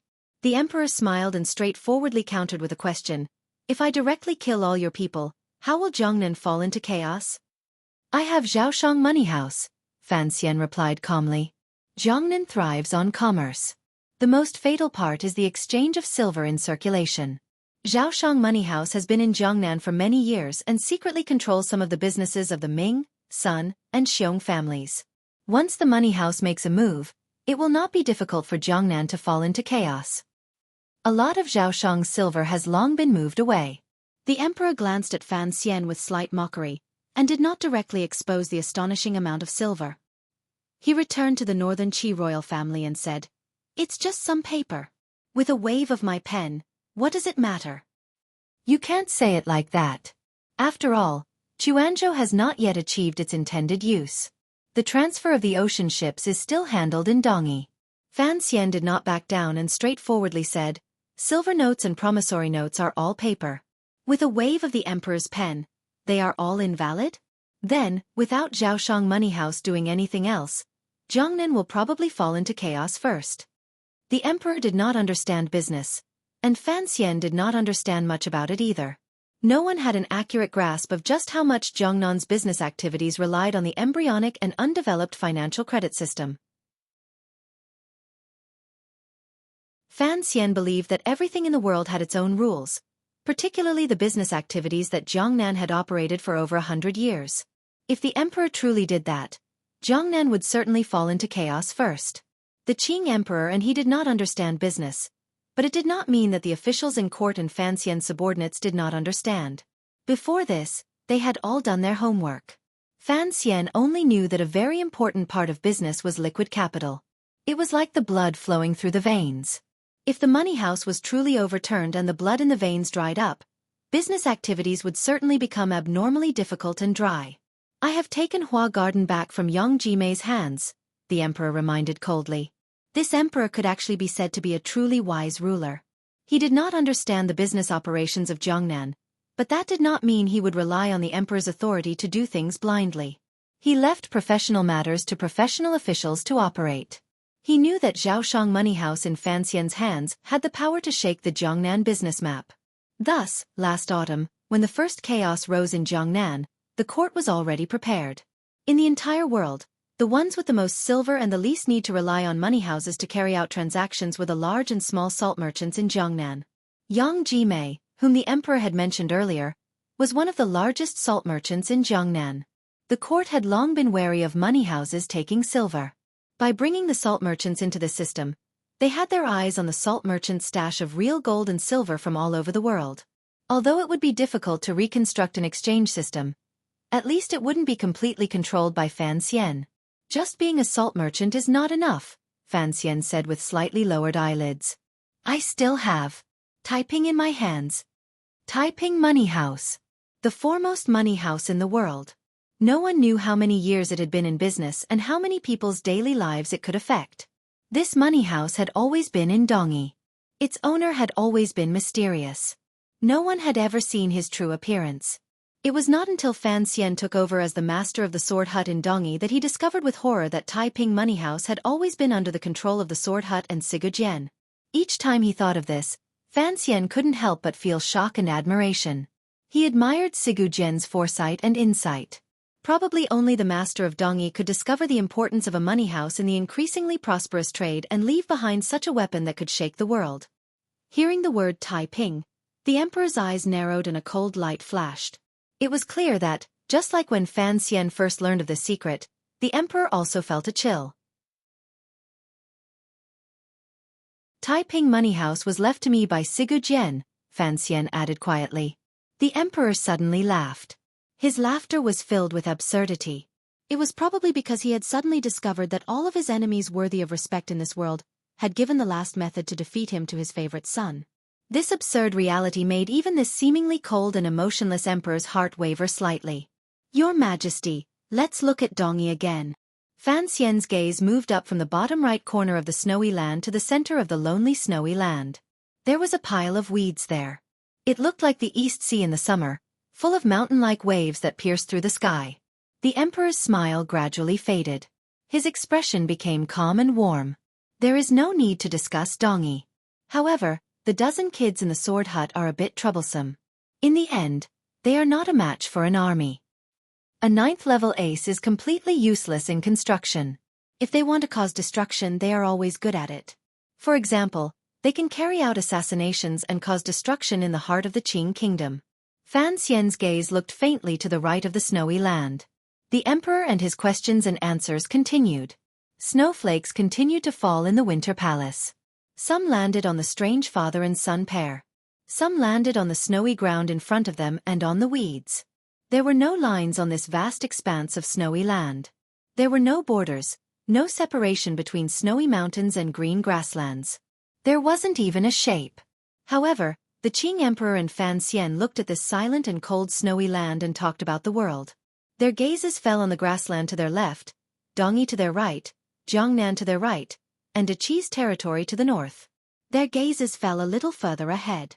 Wherever they looked, that was the world. The snowflakes gradually grew larger. Curling and dancing in the air in the broken palace, they gradually accumulated thicker. The green clothes Fan Xian wore and the emperor's bright yellow dragon robe began to turn white. The snowy ground in front of the two of them was also covered in a thick layer of snow. There were no longer any traces of grass or land. It was just like the world, a vast expanse of white. It was truly clean. In their eyes, how could it be divided by man? I have the power to make the world fall into chaos. Even if I die now, I can make your majesty's grand plan become this snow. When the sun rises, it will melt into water, and it will never come true again. Fan Xian stuck out his tongue and licked his dry lips. He had spoken too much today. His mouth was dry. Seriously, he said to the emperor. Thus, I request a fair battle with your majesty. What is fair? The emperor asked with narrowed eyes. Please, your majesty, let Ruoruo out of the palace. I only have this sister. Please, your majesty, allow Wan and my pitiful family to return to Danzhou to live. I only have this family. Please, your majesty, be lenient and don't carry out a purge after my death. The officials and subordinates loyal to me are actually all useful. Fan Xian paused and then smiled bitterly. If I die, they will no longer have any reason to resist the court. Please, your majesty, believe this. The world had already shrunk into a small piece of snowy land in front of the ruler and official. The battlefield of beacons had become this quiet royal palace. Fan Xian had done so much and said so much. It seemed that he only wanted to do his best to control the split between father and son to a small area, and give those who had been dragged into this matter a way out.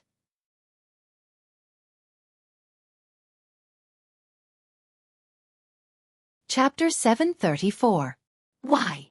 In the wind and snow, Fan Xian sank into deep thought. He didn't need any time to think.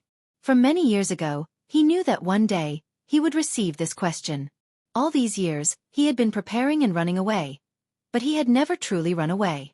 This was a question he had thought about countless times. Even in the last 7 days of hard thinking, it was still the same. Why? He slowly raised his head and narrowed his eyes in the snow. Looking at the emperor, he slowly said, Today, in the Imperial College, I spoke to those young people about the problem of benevolence and righteousness, as well as the problem of true righteousness. Fan Xian sighed and said with a complicated expression, In the past, I had thought that all of this was fake and fake. However, after all these years, I have everything an official should have and shouldn't have. Only now do I realize that other than those so-called standards, there is nothing else in the world that can make your life more real. The emperor looked at him lightly. His thin lips opened slightly. In an icy voice, he repeated what Fan Xian had said in the Imperial College this morning. I have no regrets. Since ancient times, those with lofty ideals who believed in righteousness under heaven should not be moved by success or failure. Fan Xian's words to the young people in the Imperial College in the morning clearly made who the scholar feel the murderous intent and determination hidden between the lines. Who the scholar entered the palace in fear, and recounted the scene in the Imperial College to the emperor. The emperor was able to recite Fan Xian's words. Fan Xian also felt a glimmer of surprise. He smiled bitterly and said, I am not the kind of person who sees righteousness as the principle of life. I am also not a saint whose morals are supreme. In my bones, I am still a person who, other than loving and respecting myself, is nothing. This is probably something hidden in my bones, something that I have hidden and sealed away for over 20 years.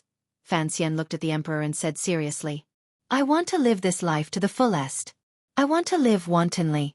I want to live to the fullest and without regrets. Thus, I need to have a clear conscience.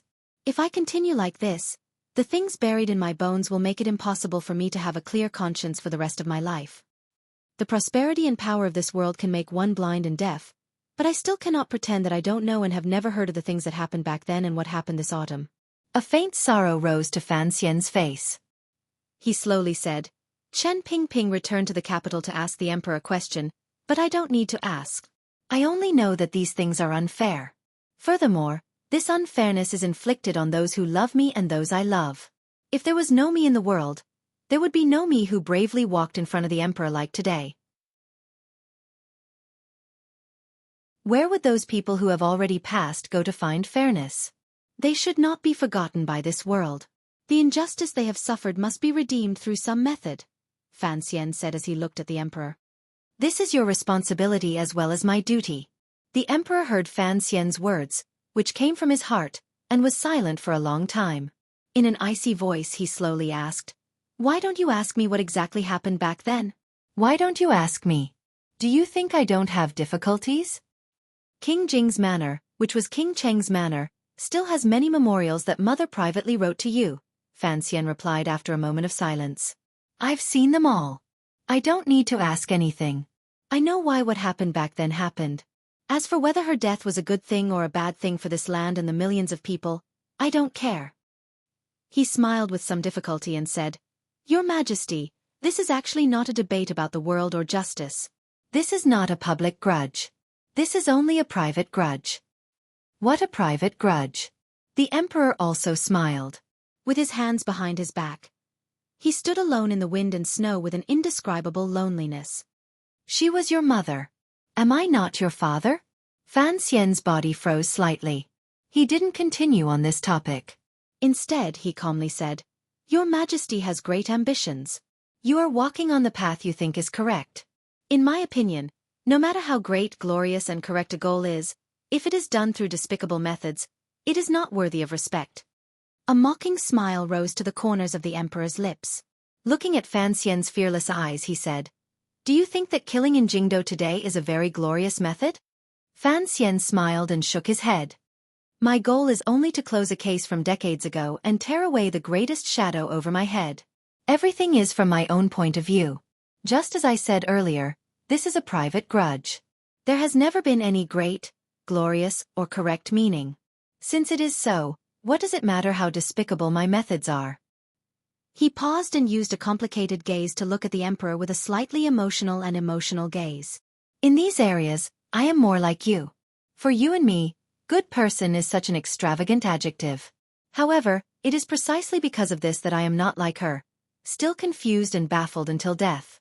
At least before I die, I can still ask you one thing. These words spoke of the fundamental difference between Yi Qingmei and Fan Xian. However, the affairs of the world were unpredictable. Miraculously, as Fan Xian rushed about in this world and enjoyed his rise, in the end, he slowly leaned toward Yi Qingmei's path. This pair of souls, who had come into the world one after the other and warmed each other across time, were probably the only existences in this world that did not have a natural reverence for imperial power. Speaking from the innermost part, they both had the desire to stand ramrod straight in front of the throne. The emperor was calm and smiled slightly. He looked at Fan Xian with a strange emotion. No one knew if he felt as if he was seeing that woman again after many years. Facing Fan Xian's seemingly calm but actually piercing sigh, the emperor did not get angry or gloomy. On the contrary, he calmly began to talk about other matters. Back then, during the Taiping courtyard coup, I did not have high hopes that you would survive. Fan Xian nodded slightly. During the Taiping courtyard bloody incident, Yi Qingmei had just given birth to him and was at her weakest. Furthermore, he was only an infant. How could he have survived the crazed pursuit of the empress's family and the cold surveillance of the Qin family's army? Since the emperor had created this despicable and cold-blooded plan, he had coldly ignored his life and death. If the old Fan family had not risked their lives, if Uncle Wu Zhu had not rushed back quickly, if Chen Pingping had not discovered something was wrong and rushed back from the northern border ahead of time, he would not exist in the present Qin kingdom. In the end, you survived and were sent to my mother. Other than feeling slightly surprised, I cannot deny that I let out a sigh of relief. After all, you are my flesh and blood. The emperor looked at Fan Xian calmly. The emperor gazed at Fan Xian and calmly said, Now that I think about it, Ping was already suspicious of me at that time. Otherwise, he would not have agreed to Fifth Brother's request to send you to Danzhou. He knew that in this world, I see the Empress Dowager and my mother as a mother. He could only watch as this became an established reality. If things had continued like this, then it would have been fine. At most, I would have been in Jingdo and you in Danzhou. During the holidays, I would have remembered that I still had an illegitimate child in the distant Danzhou seaside, and would have given the Fan Manor a few more rewards to send to your side. The emperor's hair was covered with snowflakes. For a moment, it was impossible to tell if it was snow or snow-like hair. His entire person was gradually taking on a kind of old age. However, Chen Pingping did not seem to think this way. When you were 4, he sent Fei Jie to your side and secretly transferred a group of Overwatch Council spies to my mother to use. He entered the palace to tell me about this matter. I had originally thought that his actions were superfluous. The emperor's brows furrowed. It was as if he was recalling the events of the past dozen years. However, when you were 12, you were attacked by an assassin. The emperor glanced at Fan Xian and shook his head. During those years in Danzhou, presumably you didn't know that news from Danzhou was sent all the way to Chen Pingping's desk through the Overwatch Council.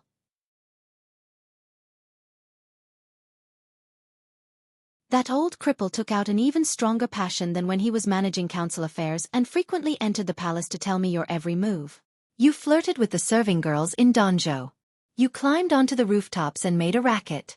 You began to personally cook for my mother. The unusually dangerous tyrannical Xueqi that you cultivated in your body. A strange smile rose to the emperor's face.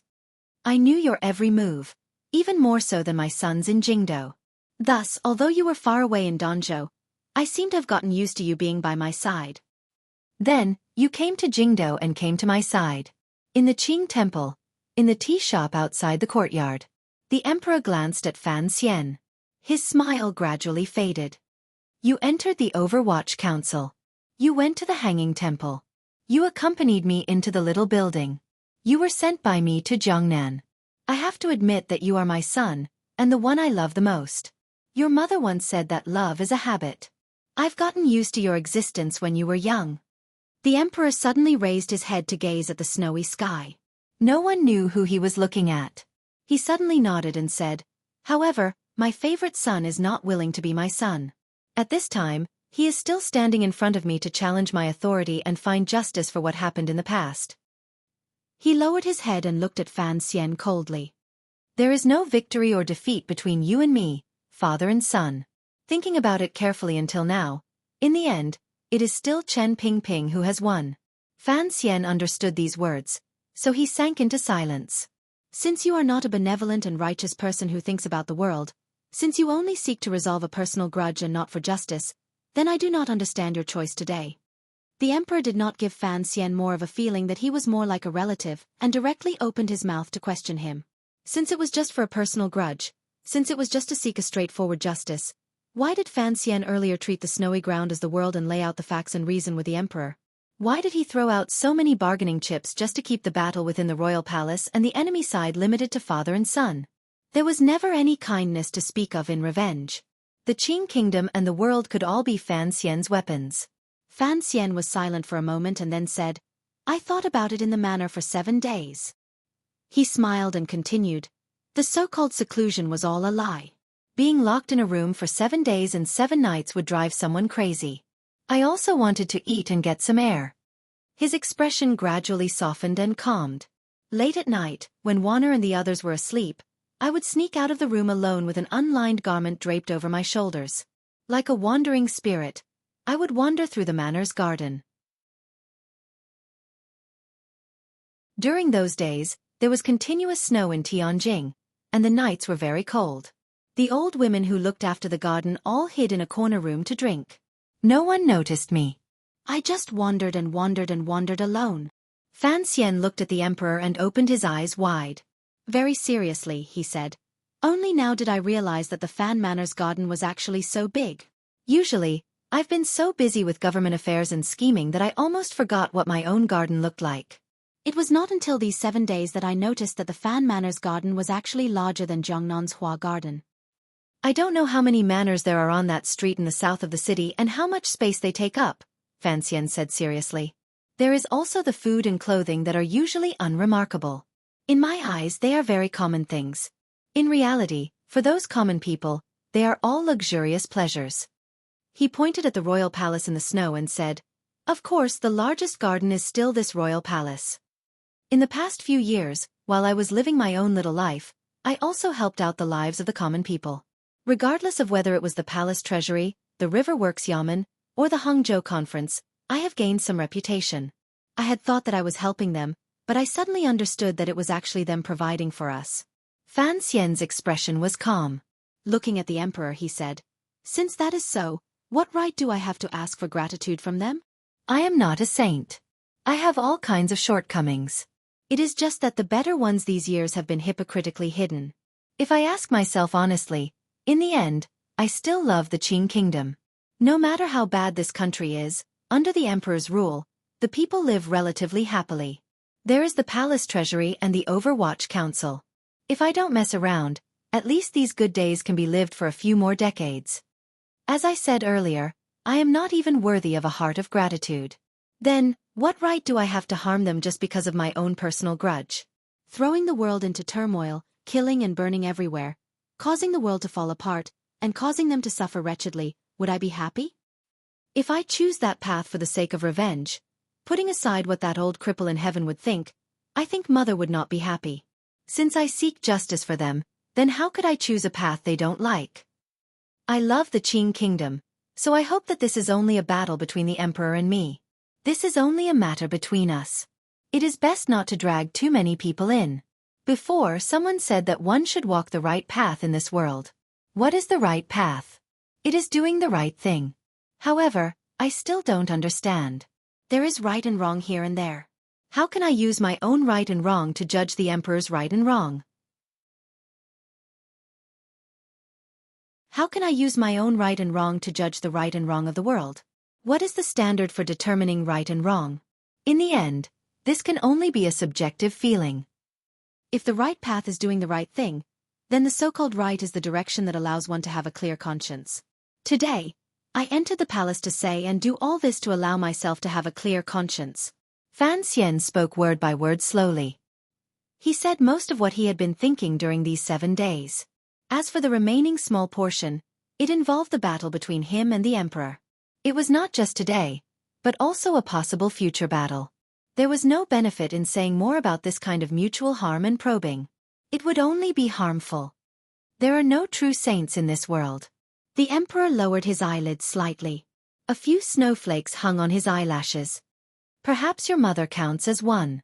What you have said today is at least close to the true meaning of this world. If your mother knew that you had grown into such a young man, presumably she would feel very comforted. Fan Xian looked calmly at the emperor's thin face. Suddenly, for some reason, a wave of sympathy and sorrow that even he was afraid of welled up in the depths of his heart. These inappropriate emotions that appeared at inappropriate times made him feel terrified. Faced with such a snow-capped figure, what was there to sympathize with? Perhaps he sympathized that the emperor, until now, still saw Fan Xian as his proudest flesh and blood and had no idea that Fan Xian's body hid a soul that had long been set in stone. Perhaps Fan Xian sympathized that the emperor had been kept in the dark by his acting skills. Even at the moment of life and death, Fan Xian still could not reveal his true feelings. During these years, Fan Xian had played the role of a loyal official and filial son in front of the emperor. Even though he had slaughtered his way through Jingdo and entered the palace to face the reprimand, he still played the role of a pure, honest, and solemn one. Using his words as the edge and his performance as the blade, he had, step by step, pierced into the emperor's heart. This was a battle of the heart. Back then, Fan Xian had wanted to deal with the northern Qi saint girl, Hai Tang Duo. He had begun his preparations in Jingdo, swayed in the North Sea, pretended to be drunk in a restaurant in Shangjing, shook and shook until they were together. Then, there was that touch of gentleness in Jiangnan. Finally, he had truly won this battle. The emperor was not Hai Tang. Fan Xian had acted longer in front of him and had worked harder. He didn't know if he could truly move the emperor's heart that would not be melted by wind and snow. However, this act was destined to continue. Even if Fan Xian died to the emperor's hand, it had to continue. If he didn't do this, he could not pull this person down from the altar and the throne. If he didn't do this, he could not protect the people Fan Xian wanted to protect. The barefooted was not afraid of those wearing shoes. For Fan Xian to be so shameless and black-hearted to such an extent, to use killing against killing, the Qing Emperor was not an opponent that could be defeated so easily. Fan Xian was cold-blooded enough, but the Emperor was even more cold-blooded. Thus, the cold-blooded killing that could be seen today was all a foreshadowing and prelude. The true curtains were about to be pulled open. The wind and snow no longer swirled in the air. Instead, they fell straight down, turning from little flower buds into goose feathers. With a heavy sense of beauty, they landed on the Emperor and Fan Xian's bodies. They walked from the Hall of Governmental Affairs to the depths of the palace. After a long conversation, the Xueqi of the two circulations of different natures in Fan Xian's body had long been nurtured. His entire body had entered a realm without joy or sorrow. The Xueqi in his body was abundant to the extreme. He was only waiting for a snowflake to touch that moment. In the wind and snow, the Qing Emperor stood with his hands behind his back. His body carried a natural and unparalleled might. He narrowed his eyes slightly and looked at Fan Xian with a mocking smile. Fan Xian had long used the power of the wind and snow to release his power. Once it touched the area around the Emperor's body, it was as if it had run into an indestructible snowy mountain. It was unable to advance another step. The realm of a great grandmaster was not something mortals could touch. The Qing Emperor only looked at Fan Xian coldly and indifferently. Wherever his gaze reached, Fan Xian was pressed into the snowy ground. Ruler and subject, father and son, faced each other for a long time. The Emperor suddenly smiled mockingly. Even if I want to help you feel at ease, it will take time. After saying this, the Emperor put his hands behind his back. Raising his leg, he walked out with a single step. Walking out, in the wind and snow filled with two waves of tyrannical and powerful Xueqi, the Emperor left as he pleased. He did not care at all and was free and at ease. It was as if the current situation and the wild dance of the wind and snow could not stop his steps. This step appeared simple. In reality, it had a deep meaning and was not simple at all. Countless cracking sounds rang out clearly amidst the howling wind and snow. Fan Xian's feet, which were standing on top of the snow, suddenly sank an inch without reason. With Fan Xian's feet as the center, countless thin cracks stretched out like lightning. However, they did not fade for a long time. Left on the snow, they were like spider webs. Although they were in the wind and snow, they did not break easily. These thin cracks extended far and wide, and actually clearly revealed the black soil underneath. It looked like an indescribable rune that had a wonderful sense of beauty. Fan Xian stood alone in the middle of these cracks. He was silent for a long time. His expression was calm and cold. He had exerted all his power, but he could not stop the Emperor from taking a single step. With that step, the Emperor easily walked out. It was as if he was no longer in this world. He suddenly thought of Uncle Wu Zhu's words on the cliff in Danzhou, "Take off your clothes and go." The Emperor's step earlier had already perfectly reached the perfect realm of this saying. Not only had he thrown away his broken body, he had long walked out of this place. However, Fan Xian did not feel any despair or disappointment. He knew that he was facing the only great grandmaster left in this land.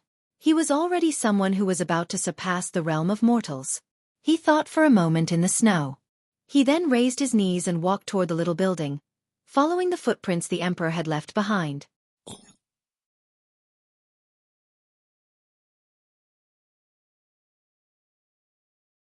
Chapter 735. I heard that some friends don't like the dialogue in these chapters. I'm sorry, the beginning of this chapter is still dialogue. I won't stop until the words between the Qing Emperor and Fan Xian are all said and done.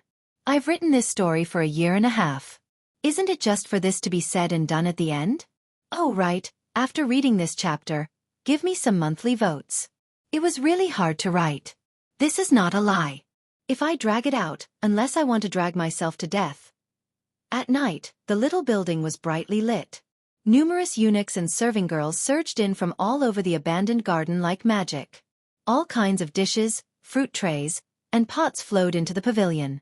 The Emperor and Fan Xian chatted happily as they ate and chatted downstairs. That woman, the woman who stood between the Emperor and Fan Xian in the history of the Qing kingdom, sat quietly on a piece of paper in the room on the second floor, watching everything calmly. What should have been the beginning of a battle had become the last dinner between father and son. Fan Xian knew this and accepted it. A battle between two people could not be fought by one person.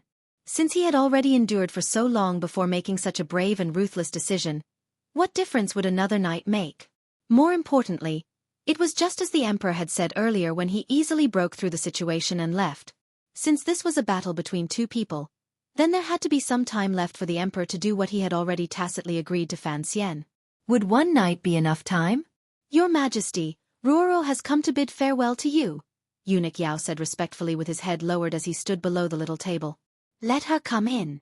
The Emperor smiled slightly and glanced at Fan Xian, meaning to say, naturally, I will do what I promised you. A slightly cold wind swirled the snowflakes into the building. A woman like ice and snow entered with the wind. Her steps were steady, and her expression was calm and unchanging. She bowed slightly in front of the Emperor. It was Fan Ruoro. After bidding farewell to the Emperor, this woman, who had been under house arrest in the palace for many months, slowly turned around and looked calmly at her brother. Gradually, a faint moisture appeared in her eyes. Fan Xian stood and smiled slightly as he shook his head. Don't cry. Fan Ruoro did not hide it. She firmly bit her lip and forced a smile. Brother, long time no see. It had indeed been a long time. Ever since Fan Xian had gone to Dongyi, the two of them had not seen each other. After Fan Xian returned to the capital, he had only seen that early autumn rain. At that time, Fan Ruoro had already been under house arrest deep in the palace as a hostage. Fan Xian walked forward and gently wrapped his arm around his sister's thin shoulder. He hugged her and said quietly by her ear, "Be good in the future and show more filial respect to father and mother." As he said these words, Fan Xian felt that time had turned back. The icy woman in front of him seemed to be a little girl who could not even speak clearly in Danzhou many years ago. Fan Ruoro made a sound of assent and then left. She knew why the Emperor had allowed her to enter the palace today. It must be because her brother and the Emperor had reached some kind of agreement. She trusted her brother's teachings and arrangements the most in her life. She did not have any doubts. She only calmly and silently accepted all of this. The Emperor and Fan Xian paused at the same time. It seemed that they had not expected the third prince to appear here at this time. They also did not expect that Shufang Palace would not be able to stop this youth. The third prince walked into the building and bowed toward the Emperor and Fan Xian. In a muffled voice he said, "Greetings, father." "Greetings, sir." Miraculously, the third prince turned and left after saying these words, not caring about any etiquette or rules at all. He left the Emperor and Fan Xian, who had sunk into silence. The two of them had seen clearly the third prince's expression earlier. They both saw that the rims of his eyes were already red. Presumably, he had already cried outside the building. The Emperor looked at the empty ground. After a moment of silence, he suddenly smiled with a complicated expression. There was a faint sense of loss, but there was also a glimmer of admiration that could not be hidden. The Emperor looked at the empty ground. After a moment of silence, he suddenly smiled with a complicated expression. There was a faint sense of loss, but there was also a glimmer of admiration that could not be hidden. Li Chengping had come to this little building to see Fan Xian off. This kind of affection and courage was very much in line with the Emperor's personality. "Not bad, right?" Fan Xian asked. "You've taught them well. That's what I've always admired about you. I've never seen you treat them well, but regardless of whether it's the officials in the court, your subordinates, or even my sons, they all seem to be willing to stand on your side," the Emperor said. Fan Xian was silent for a moment. He then replied, "That is probably because I have always treated them equally." Eunuch Yao walked into the little building for the third time. Calmly, he said, "Someone outside the palace has delivered the manuscript that Sir Fan Jr. needs and a sword." The sword was the Wei Emperor's sword. It was quietly placed on the table in front of Fan Xian. The manuscript was a list of the He faction's crimes written by former members of the Overwatch Council. It was to be used by the Emperor to announce edicts in the future. Eunuch Yao stood in front of the Emperor and calmly described what had happened outside the palace. The internal court had a number of spies in Jingdo. There was no need to make any special inquiries to know about the chaos that had been stirred up in Jingdo. The imperial censorites were kneeling in the snow outside the palace and crying endlessly, asking the Emperor to severely punish this heinous criminal. Fan Xian was not a homicidal maniac. The lives that had died in Jingdo were all the backbone of the He faction. As for the pedantic imperial censors, they were still alive and well. Other than these imperial censors, the civil officials of the various ministries and temples in Jingdo also began to communicate in secret, preparing to exert pressure on the palace. All of this was because the court system had been shaken by the massacre that happened today and felt boundless terror, so they had to stand out. Fan Xian entered the royal palace through the Hall of Governmental Affairs. Many court officials were waiting outside the royal palace. They were waiting for the emperor's edict. A day had passed, and it was already nightfall. The royal palace was still silent. The officials began to feel angry and afraid. Did the emperor still think of the relationship between father and son and not punish Fan Xian after he had done so many heinous and bloody things? It was precisely because of the peace in the palace and the worry of the ministers that the imperial censors once again kowtowed outside the palace. The wind and rain were coming, and the pressure was great. The mountains were about to collapse, and the lakes were about to surge. Eunuch Yao's report did not change the atmosphere in the little building at all. Regardless of whether it was the emperor or Fan Xian, neither cared about the pressure of the court officials. Furthermore, after tonight, one of the father and son would have to give some sort of explanation to the world. The emperor smiled and raised a cup of wine to slowly drink. He then brought up a topic that the two of them had not touched on before. If you die and stay behind, will you be able to control the group of madmen under your command? If you can't, why did I promise to let them live? Because you have to gamble that my words can control them. Otherwise, if the world falls into chaos, it will not be a scene you want to see. The emperor's finger gently spun the wine cup. Narrowing his eyes, he said, "Are you not worried that if I kill you, I won't do what I promised you?" Fan Xian lowered his head slightly. After a moment of silence, he calmly said, "The emperor's words cannot be taken back by 4 horses. 4 horses? Not 1 horse." The emperor smiled and said, "It's 4 horses. Your mother said this strange phrase in the past, so I remember it. I just didn't think you would also know."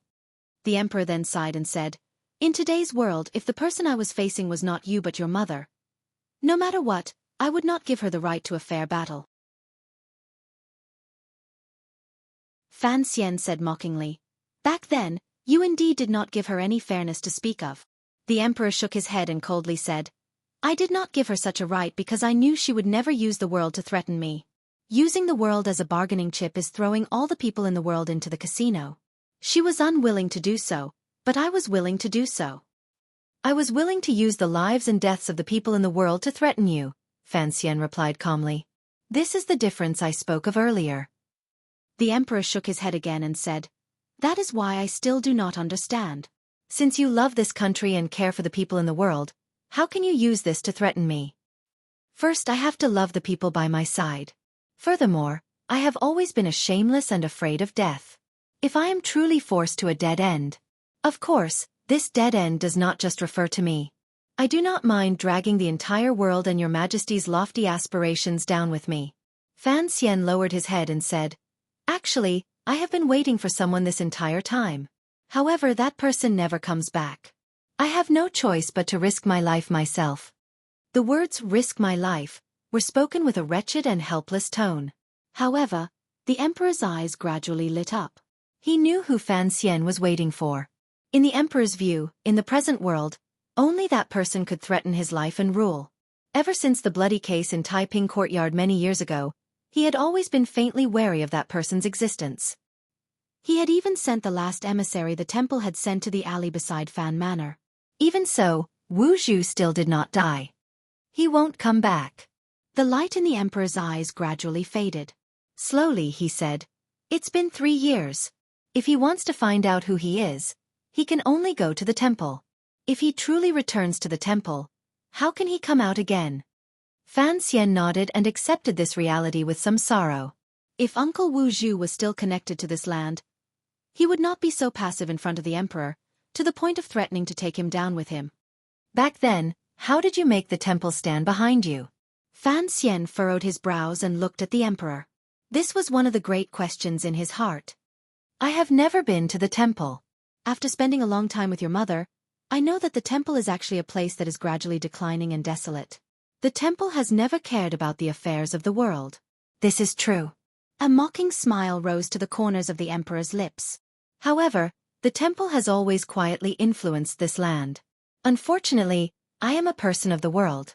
They cannot do anything to me. However, your mother and Lao Wu are people of the temple. This small difference is enough. I know how to use it. Fan Xian sighed and shook his head. He couldn't help but admire the emperor's powerful will. The temple that everyone in the world worshipped, in the end, was nothing more than a sharper knife in the emperor's eyes. During the northern expedition, the meridians in my body were all shattered. I couldn't move a finger. My eyes couldn't see, my ears couldn't hear, and my nose couldn't smell. I was like a dead person. However, my soul was hidden in that broken shell, unable to escape and unable to be free. The emperor suddenly began to coldly narrate the events of the past. It was like enduring the torment of loneliness in the endless darkness. This kind of pain strengthened my resolve. Following the emperor's narration, the lights in the little building dimmed. It was as if they were about to sink into an inescapable sea of darkness. Other than myself and the loneliness I can experience, nothing is real, the emperor said. Other than myself, I don't trust anyone else. In order to achieve my goal, I don't need family or friends. When I woke up in the darkness, the first people I saw were Chen Pingping and Ning Er. The emperor narrowed his eyes slightly. Thus I trusted them the most. You don't have to worry about Ning Er's safety. However, I had not thought that Chen Pingping would betray me. The emperor's eyes narrowed even more. A cold light shone through them. His tone was faintly angry and sorrowful. Mockingly he said, I trusted the wrong person, and it led to the situation today. You have never experienced the pain of waking up in the darkness, so you don't understand what I am saying. I have experienced it before. Fan Xian shook his head. He would not explain. It was a long time ago, when he had encountered a change in that world. However, I have not become like you. My personality just decides my fate. He suddenly narrowed his eyes and said, If Yi Qingmei had not appeared in this world, what would it be like now, Your Majesty? Would it be a bit more beautiful? The emperor's eyes gradually grew icy as he stared at Fan Xian's face. A glimmer of anger appeared and was immediately hidden. Coldly he said, Let's not talk about what the Qing kingdom would be like without your mother. You only need to remember that back then, the Wei kingdom was at its peak of decay. Not to mention not being able to compare to the Qing kingdom under my rule, it was a far cry from the present northern Qi. Although the Wei kingdom was rotten back then, it was still a colossus. When your mother came to this world, she at least smashed that mountain to pieces. Why is it that none of the former Wei kingdom's people miss the previous dynasty? Why is it that in the thousands of li of land I have conquered, there has never been anyone who cares about the former country and rebelled? The emperor smiled coldly. Think about it yourself. Fan Xian smiled and said, I can't be bothered to think about it. My parents were both remarkable figures. For me as a son, it is not a very glorious thing. The emperor finally laughed aloud. The two of them continued to eat, drink, and chat. This father and son, ruler and official, were actually very similar. They were both cold and emotionless. However, they had different opinions about the world, the past and the present. They had different opinions about everything. However, this did not affect the trust and respect the two of them had shown each other these years and firmly occupied the peak of the world. They listened to the wind and snow all night in the little building. This was their last dinner and their last long conversation. Deep into the night, the two of them sat on two chairs under the light of the lantern and began to meditate and rest.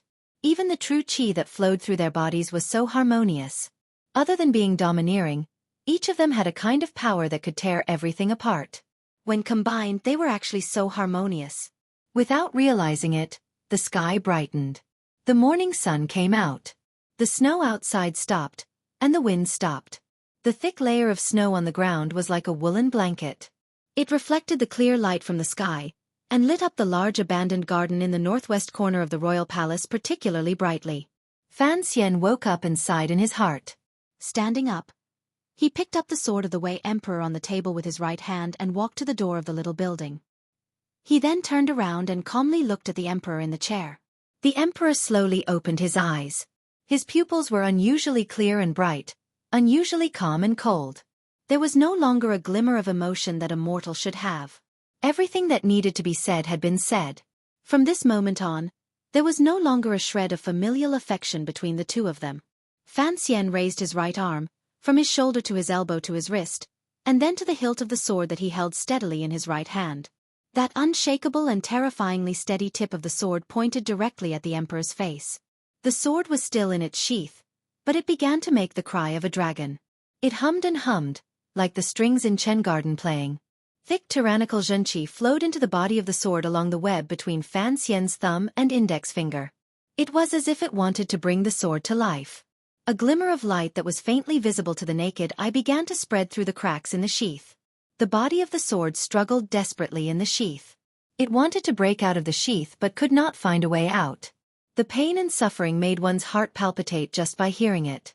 Fan Xian didn't know how much Xueqi he had poured into it to construct such a shocking scene. The emperor's pupils constricted slightly. His hands remained on the chair and he did not rise. However, the only remaining great grandmaster in the world discovered that his favorite son was more powerful than he had expected. In the cold winter day, a drop of sweat fell from the tip of Fan Xian's brow. His delicate face was filled with a heavy and unswerving determination. He had accumulated power for a long time, but the Qing emperor had not acted. He could not wait forever. The sword he held in his hand was almost out of control. With a light clap, Fan Xian's right foot took a step back and landed heavily on the doorstep. The sword he had stabbed out with his right hand in the form of the burning sky had finally exploded out. The white light in the gap of the scabbard in his hand suddenly disappeared. There was no sound in the small building. That scabbard could no longer withstand the anger of the emperor's sword inside the scabbard. It struggled, clashed, and silently and strangely, like an arrow, pierced towards the emperor's face. Fan Xian's first strike was the sword sheath. The sword sheath was imbued with his 7 days of hard thought, the accumulated power of a long night of talking, and thick tyrannical Xueqi. In an instant, it shot out. Its speed made the sword sheath, like Yan Xiaoyi's arrow in the past, easily tear through the air and surpass the limits of time. In an instant, in the blink of an eye, it arrived in front of the emperor's eyes. At this moment, a hand appeared in the air. It was an incomparably stable hand. It was a hand that had shaken the wind and rain on Dong Mountain, and had a layer of calluses on its middle finger because it had gripped the imperial brush for too long. This hand caught the sword sheath like catching a firefly in the flickering light or a speck of dust in thousands of snowflakes. This hand was too fast. It was fast enough to catch light and fast enough to catch shadows. How could it not catch the sword sheath, which had form and substance? The calmness of the little building was immediately broken. The dragon's cry and humming from the sword sheath rang out again, but it suddenly stopped. Fan Xian's sword sheath, which had been accumulating power for a long time, was like a huge dragon that had its throat grabbed by someone. It stopped breathing and hung its head dejectedly and powerlessly as it lay in the emperor's palm with its last breath. The emperor slowly rose. His expression was unusually calm. However, he had to admit that Fan Xian's realm had exceeded his expectations. This strike, which was like a flying dragon from beyond the heavens, seemed to faintly have the feeling of leaving space. There was no one in front of the little building. The emperor looked coldly in that direction. The chair behind him shattered with a rustling sound, turning into powder, and nothingness, scattering all over the ground. Fan Xian had used all the power in his body to activate the sword sheath. It looked like he had staked everything on one throw. There were no spectators around the little building, so no one expected that after that moment, his body would float up at an even faster speed, sweep up and fly up. His body was like a large bird. No, he was lighter and faster than a bird. He was like a snowflake swept up by the howling wind. With a speed that was impossible for a human to reach, he suddenly floated a distance of 150 feet from the door of the little building. Snowflakes began to fall from the sky again. In the process of flying, Fan Xian almost stopped breathing. He only relied on the book of spells Ku he left behind before he died to feel the coldness around him in the flow of air. Going with the flow, he floated forward.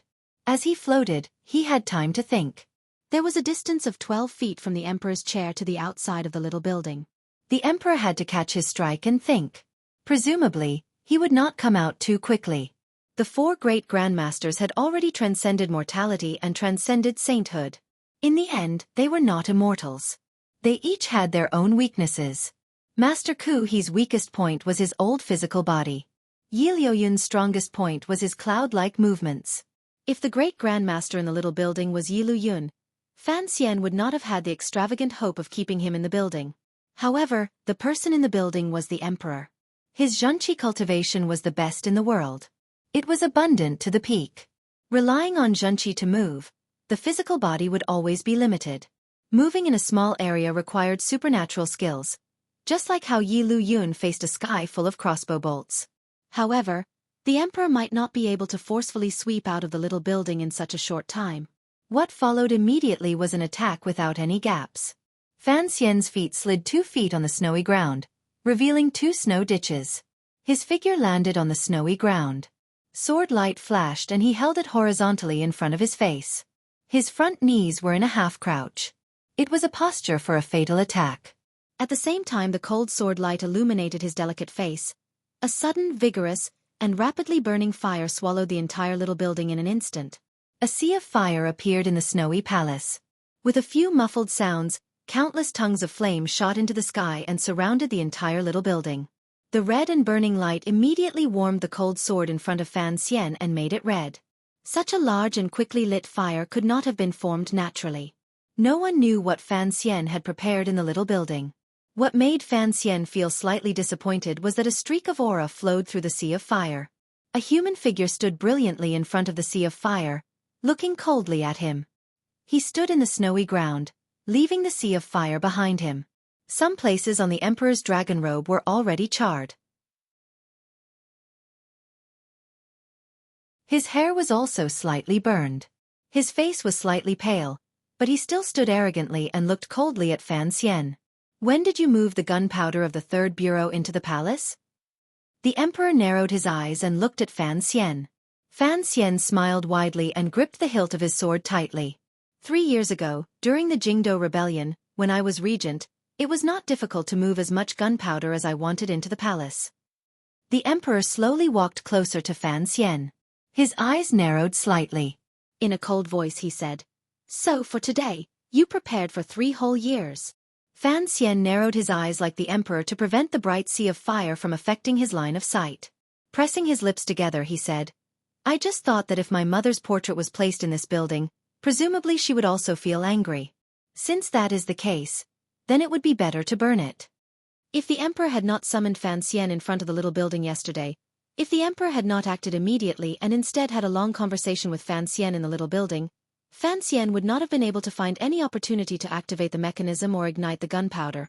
Fan Xian would not have been able to find any opportunity to activate the mechanism or ignite the gunpowder. Up until the moment Fan Xian broke the door sill, Fan Xian had full confidence that the emperor would choose this little building in the abandoned garden as the final battlefield. There was a portrait of Yi Qingmei on the little building. The emperor would certainly choose to completely end the decades of gratitude and grudges between them in front of this woman's portrait. Fan Xian was certain of this because he knew the emperor's intentions better than anyone else in the world. He knew what kind of person the emperor was. The emperor was a cold and emotionless but hypocritical person who thought he was kind and affectionate. Fan Xian was also very hypocritical. Using the words of that world, the father and son both liked to pretend to be a little bourgeois. Without question, the little building was the best stage for the two of them in this great show. The moment the fire ignited, Fan Xian's heart jumped. The reason he had chosen the gunpowder that had been buried for 3 years as his ultimate weapon was because Chen Pingping's wheelchair in the royal study had given him confidence. Faced with an attack that came from all directions and had no space to dodge, even a great grandmaster would not be able to create something from nothing and find a way to dodge. The iron pellets and steel balls shot out by the gun in the chair were like this. Presumably, the fire raging everywhere was also like this. Unfortunately, the emperor was still standing in the snow. Although his face had been slightly pale earlier, presumably because he had escaped from the sea of fire and expended a great deal of his yuanqi, this sky-burning fire did not cause him any irreversible injuries. "The fire is too slow," the emperor said without a trace of emotion as he looked coldly at Fan Xian.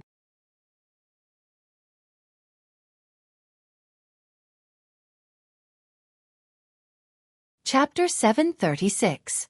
Since he had already made his move, there was no reason for him to use a golden basin to wash his hands. Fan Xian's eyes grew brighter and brighter. There was not a single stray thought in his mind. It was all exuberant fighting spirit and a state that had been pushed to its peak. With the Wei Emperor's sword in hand, he might not have the world, but at least he had the ambition to charge into the world. In Fan Xian's eyes, the unfathomable great Grandmaster Emperor in front of him was the world. Heavy snow as thick as goose feathers fluttered down in the palace. Suddenly, 4 streaks of sword light lit up the gloomy world. 4 unpredictable and strange marks appeared in the air. In each mark, there was a frightening sword light. It was impossible to tell which of the 4 strikes would come first and which would come last. Unlike the killing intent contained in the 4 streaks of sword light, the power of the sword flew out to its heart's content and mixed with the wind and snow. It was indescribably wondrous and landed somewhere unknown. In the blink of an eye, Fan Xian had already floated in front of the emperor. The clothes on his right arm fluttered. Every muscle under his shirt exploded with a shocking power. In a flash, he drew his sword and pulled it back, stabbing out 4 times in a row. The 4 streaks of sword intent arrived through the air. Each strike pierced through a snowflake floating in the air. Then, it pierced the side of the emperor's hair, sleeves, in front of the emperor's shoes, and outside the dragon robe. They all missed. In an instant, the 4 strikes all missed. The last strike was only an inch away from the emperor's lower abdomen. However, this inch of distance seemed to be separated by thousands of rivers and mountains. The power of the sword had been exhausted. Like a waterfall that had dried up, it could no longer surge or come closer. The emperor waved his wide sleeves. In front of the 4 strikes that lit up the gloomy palace in winter, he danced freely and easily on the snowy ground. Lightly and skillfully, he avoided the 4 strikes that Fan Xian had built up power for a long time and released like lightning. It was not Sigu Jian, who only cared about the front and not the back. The 4 strikes Fan Xian struck out in an instant carried an aura of Tianyi Dao's closeness to heaven and earth. Thus, under the cover of the wind and snow, he borrowed the momentum of the snowflakes to move as fast as lightning and as smooth as drifting snow toward the Qing Emperor's body. It forced the emperor to not immediately launch a lightning-like counterattack. These 4 streaks of sword aura did not have a sliver of the cold-blooded killing intent of Dongyi's sword hut. On the contrary, it made one feel closer and gave Fan Xian the opportunity to get close. However, these 4 strikes, which deeply grasped the exquisite aura of Tianyi Dao, still did not cause any harm to the emperor. In fact, he did not even take a step back. He continued to stand steadily and coldly where he was as if he had not moved earlier. The cultivation realm of a great grandmaster was indeed not a level that normal people could touch. In front of these 4 swords that borrowed the power of heaven and earth to escape, the emperor had easily neutralized them. The tip of the Wei Emperor's sword hummed and trembled endlessly in front of the bright yellow dragon robe. It was as if it felt a kind of hopelessness and defeat. It wanted to lower its head and accept its fate, but it was also unwilling. It struggled with all its might. The 4 snowflakes pierced through the body of the sword also began to show signs of dispersing. Unlike the sword in his hand, there was not a trace of disappointment on Fan Xian's face. His expression remained calm. The light in his eyes suddenly faded and turned into a deathly stillness. It was emotionless and emotionless. There was only a murderous intent. His eyes were like Sigu Jian's murderous intent soaring to the heavens, piercing through the large trees and reaching the sky. There was not a trace of emotion. There was only coldness. The sword in his hand also became a dead object at this moment. It was a lethal weapon that could not be used by anyone who was not a sage. A deathly chill turned the 4 snowflakes on the sword into a layer of frost in the blink of an eye, solidifying like a mirror. The clothing on his right shoulder suddenly tore. A series of crackling sounds rang out. The 2 circulations in Fan Xian's body moved quickly, clashing and struggling with each other. They broke through the acupuncture point in the shoulder, went through the Yongming meridian, and went straight to the elbow, pressing against the wrist, and then to the hilt of the sword. His right arm seemed to have been flung out violently. He used the power of the coffin breaker to move the sword. The sword, which had been at the end of its tether, suddenly grew a foot and pierced directly toward the Qing Emperor's dragon robe. This was the true strike, the strike Sigu Jian had bestowed upon Fan Xian before his death. Merciless and unfeeling, ruthless and without return. One glance was enough to topple a city. Another glance was enough to topple a country. 3 glances were enough to topple a person's heart. Sigu Jian frequently plotted against the world. Even if he did not do it for the world, he would still kill the emperor. Wind and snow rose in the cold palace. The Wei Emperor's sword also became a sword of snow. It was extremely cold and decisive. It left no path of retreat or chance of turning around. It pierced forward with an indomitable will. A heart-palpitating scraping sound rang out. It only rang out for an instant. In Fan Xian's ears, it seemed to ring out for countless years. It was very long and finally stopped. Two well-maintained white and jade-like fingers steadily and coldly clamped down on the Wei Emperor's sword. The scraping sound was the sound produced by the icy blade of the sword and these two fingers. The frost on half of the blade had already been removed by the fingers. At this moment, these two fingers were clamped between the blade of the sword. A faint hot mist rose from the two fingers. Even though the emperor was a great grandmaster, he would not underestimate Fan Xian's strike. This strike was too cold and bloodthirsty. The blade of the sword broke through his two fingers and forcefully advanced half the length of the blade. In the end, the emperor took a step back. However, there was still an inch of distance between his body and the tip of the Wei Emperor's sword. Fan Xian was still unable to break through this inch and truly touch the emperor's dragon robe. The emperor looked coldly at his son, who was inches away from him. Some frost had formed on the beard on his chin. He looked particularly terrifying. The knuckles of the two fingers that gripped the sword of the Wei Emperor turned slightly white. It was extremely majestic. A powerful and tyrannical Xueqi like 1,000 lakes, 1,000 rivers, and 1,000 rivers surged out from these two fingers. With a gentle twist, the extremely sharp Wei Emperor's sword began to bend like a noodle between the emperor's fingers. However, the Wei Emperor's sword was, after all, the most precious treasure of the royal family. Even under such a terrifying grandmaster suppression, it still did not break. Fan Xian was very close to the emperor. He maintained a posture of a small lunge. His right leg pulled back slightly and crouched low. His entire body maintained a perfect line and did not reveal any openings. It gave one the feeling that it was impossible to attack. However, he held the sword of the Wei Emperor in his hand. In the end, he was not Sigu Jian. This sword was not his own. Rather, it was connected to his body. At this moment, it was like a beautiful character that had suddenly been left with a very flawed stroke. Like a great river, a wild Xueqi surged out from the Wei Emperor's sword. Fresh blood sprayed from the webbing between Fan Xian's thumb and index finger, but he did not pull back his sword. He knew that the first battle now was willpower. His power could not be taken away by the enemy. The coldness in his eyes grew stronger and stronger. The Xueqi in his body also began to surge out violently. Fan Xian bravely did not pull back his sword. However, the emperor pulled back his finger. The Wei Emperor's sword, which had been bent to the extreme, bounced up like lightning. Like a whip of a horse, it chopped toward Fan Xian's face. Fan Xian could clearly see the bright sword light in his eyes. The ice and frost on the other half of the sword also split open with this bounce and exploded on the blade of the Wei Emperor's sword. It turned into countless tiny shards of ice and exploded between the emperor and Fan Xian. Fan Xian let out a sharp cry and quickly loosened the webbing between his thumb and index finger. His wrist dropped like lightning, and he held the hilt of the sword in a reverse grip. His feet took a series of 8 steps on the snowy ground. Kicking the golden eaves, he raised his head to retreat.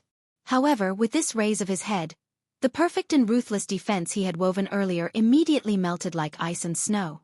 His movements became a mess. The emperor's figure whizzed forward like a gust of wind, heading straight for Fan Xian's body. A normal and simple punch flew out and landed directly on Fan Xian's chest. With a muffled thud, Fan Xian's body was sent flying by this seemingly light punch. His entire body became a snowflake floating in the air.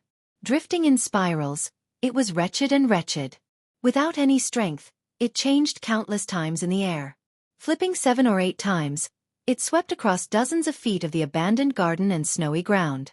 In the end, it landed wretchedly on the snowy ground far away.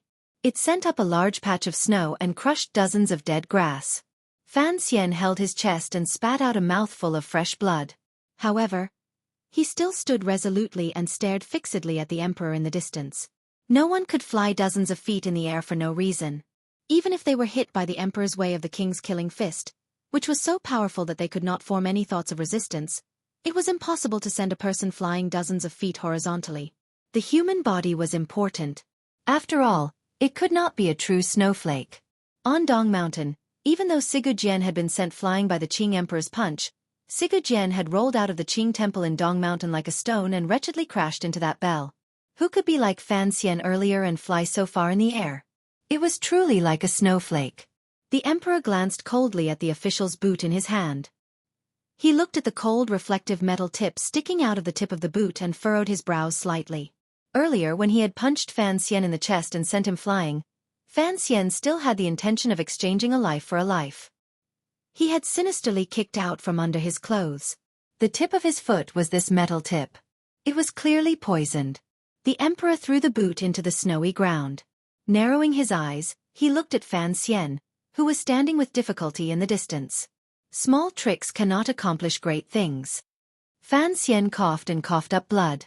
With some difficulty, he took out a thin piece of steel from the chest area of his clothes and threw it into the snow by his feet. But small tricks can save a life. A handprint had already appeared on the thin piece of steel. Strangely, it was not the emperor's fist print. Instead, it was the print on the back of a horizontal palm. When the emperor's way of the emperor's punch was about to land on Fan Xian's chest, other than Fan Xian's sinister kick from under his clothes, his left arm naturally slid through the wind and snow and landed in front of his body at lightning speed, protecting in front of his vitals. However, how could his coffin-breaker release be a match for His Majesty's punch of the Way of the King, which had the strength of a grandmaster? It was easily broken through the seal, and His Majesty's fist pressed against his palm. In the end, it still fiercely hit his chest. That was why there was a mark on the backside of his palm. With the metal plate hidden in his chest, at the last moment, he had mobilized the Xueqi of Tianyi Dao in the small circle to protect his heart meridian. In addition to the cushioning of his palm, it finally allowed Fan Xian to keep his life under such a terrifying punch. The battle between the Qing Emperor, Fan Xian, and his son had only just begun, but they were already dozens of feet apart. Looking at each other through the wind and snow, victory and defeat had already been decided. No matter how well Fan Xian prepared, there was still a large difference in strength. The wonders of a great grandmaster could not be made up for with hard work. From the moment he pulled out his sword, Fan Xian first used Tianyi Dao's method of borrowing power, the exquisite natural sword technique he had learned from Hai Tang, and then, using the power of the Yi family's coffin breaker Sans Ho to combine the four swords of Tianyi Dao into the fatal strike he had learned from Sigurd.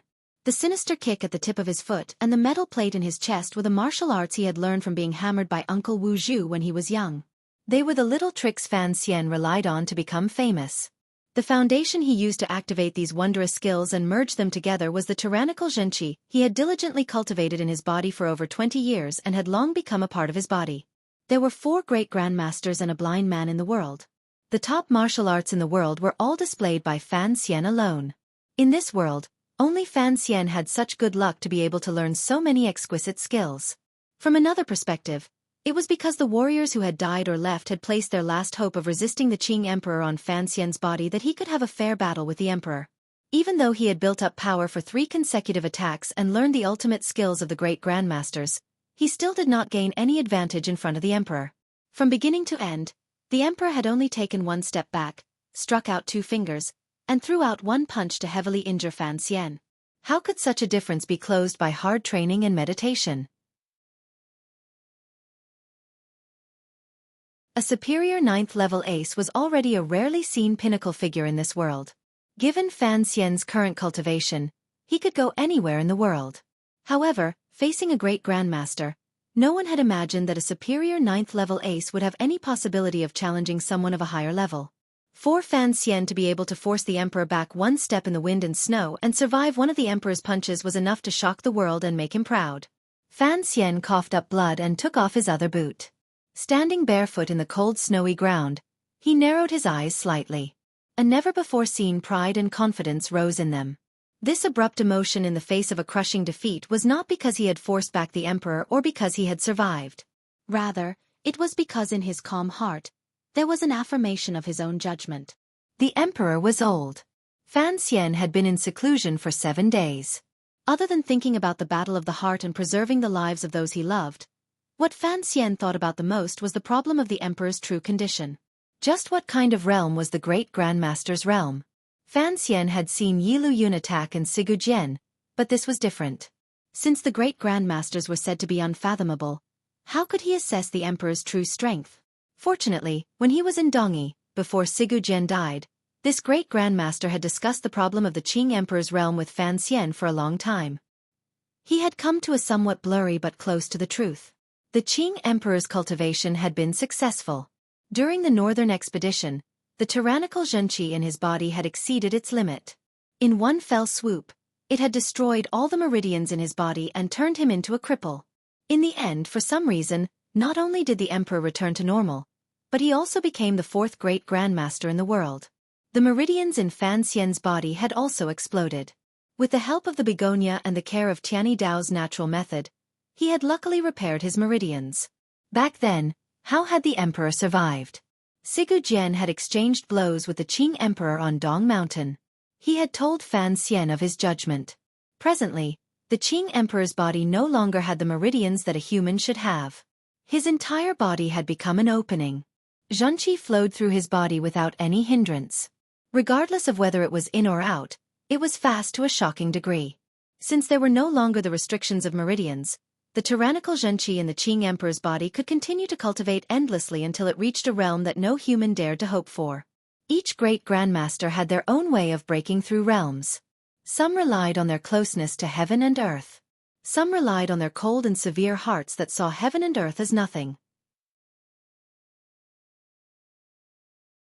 However, the Qing emperor did not break through that realm by questioning his inner heart. Instead, he valiantly and endlessly solidified his cultivation. The tyrannical Xueqi in his body accumulated like an ocean and used a quantitative change to achieve a qualitative change. This was the Qing emperor's most terrifying power. It was only by relying on the limitless Xueqi in his body and his unusually fast breathing method that he was able to cross half the lake with one finger on Dong Mountain. He sent half of the Xueqi he had cultivated for decades into Xueqi's body in the grace of one finger, bursting through his skin. If one could confirm the true nature of the Qing emperor's great grandmaster realm, then there was a question worth pondering. Half of the tyrannical Xueqi the Qing emperor had accumulated for decades had been sent into Xueqi's body. It was worth it to use such a large loss to kill a great grandmaster. However, the Qing emperor would probably have to spend many years to recover this loss. Normal martial cultivators only needed a few days of meditation to recover their Xueqi to its original state. Even if half of the Xueqi in their bodies was used up, they would only need a few months to recover. However, the Qing emperor's path had always been different from anyone else's. The Xueqi in other people's bodies was, at most, a pond. Even the great grandmasters were, at most, a small lake. However, their method of using the small lake was to make the lake water evaporate. What they did was a miraculous method. However, the Qing emperor's body was an ocean.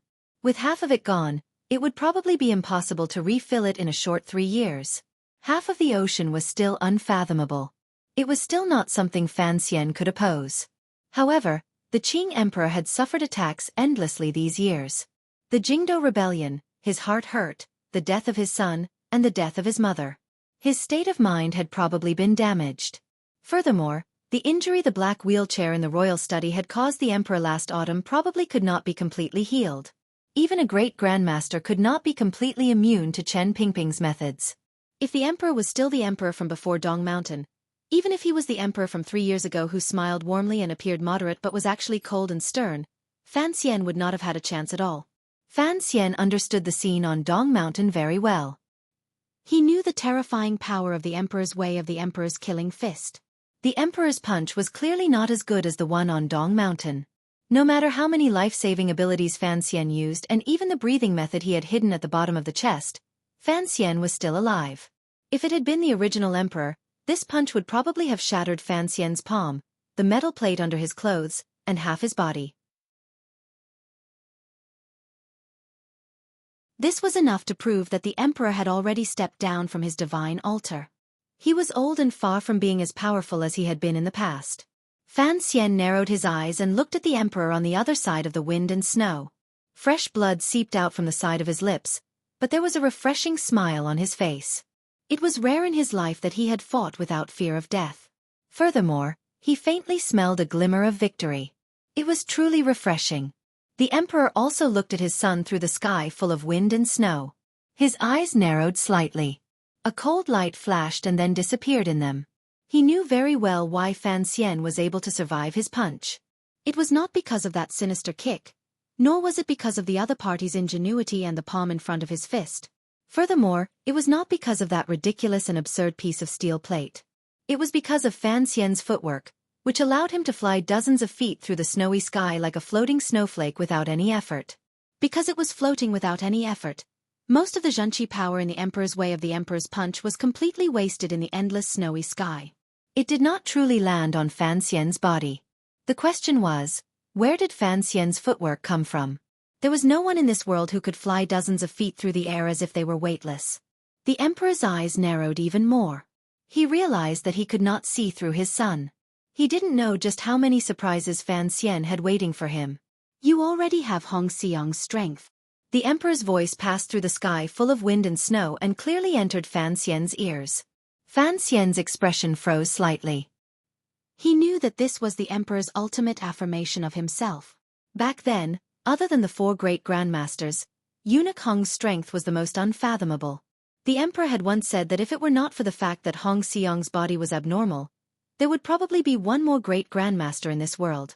Fan Xian felt slightly proud that the Emperor was comparing him to Hong Xiong. He also knew that the Emperor must have seen that the method he used to dispel the way of the Emperor's punch earlier was strange. Yes, it was the method that Master Ku he had asked Sigu Jian to pass on to Fan Xian before he died.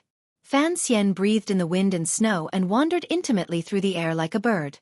It was all because he could feel the faint ripples between heaven and earth. I'm not writing anymore. I really can't write anymore. It's too damn hard to write. There are a lot of things to do during the new year, yet I have to write about this. I really want to curse. In reality, I've also cursed many times in front of the computer. You're tuning in to the Xueqi's Martial Arts Saga YouTube channel. Don't forget to subscribe and join us on this journey to catch the most captivating stories.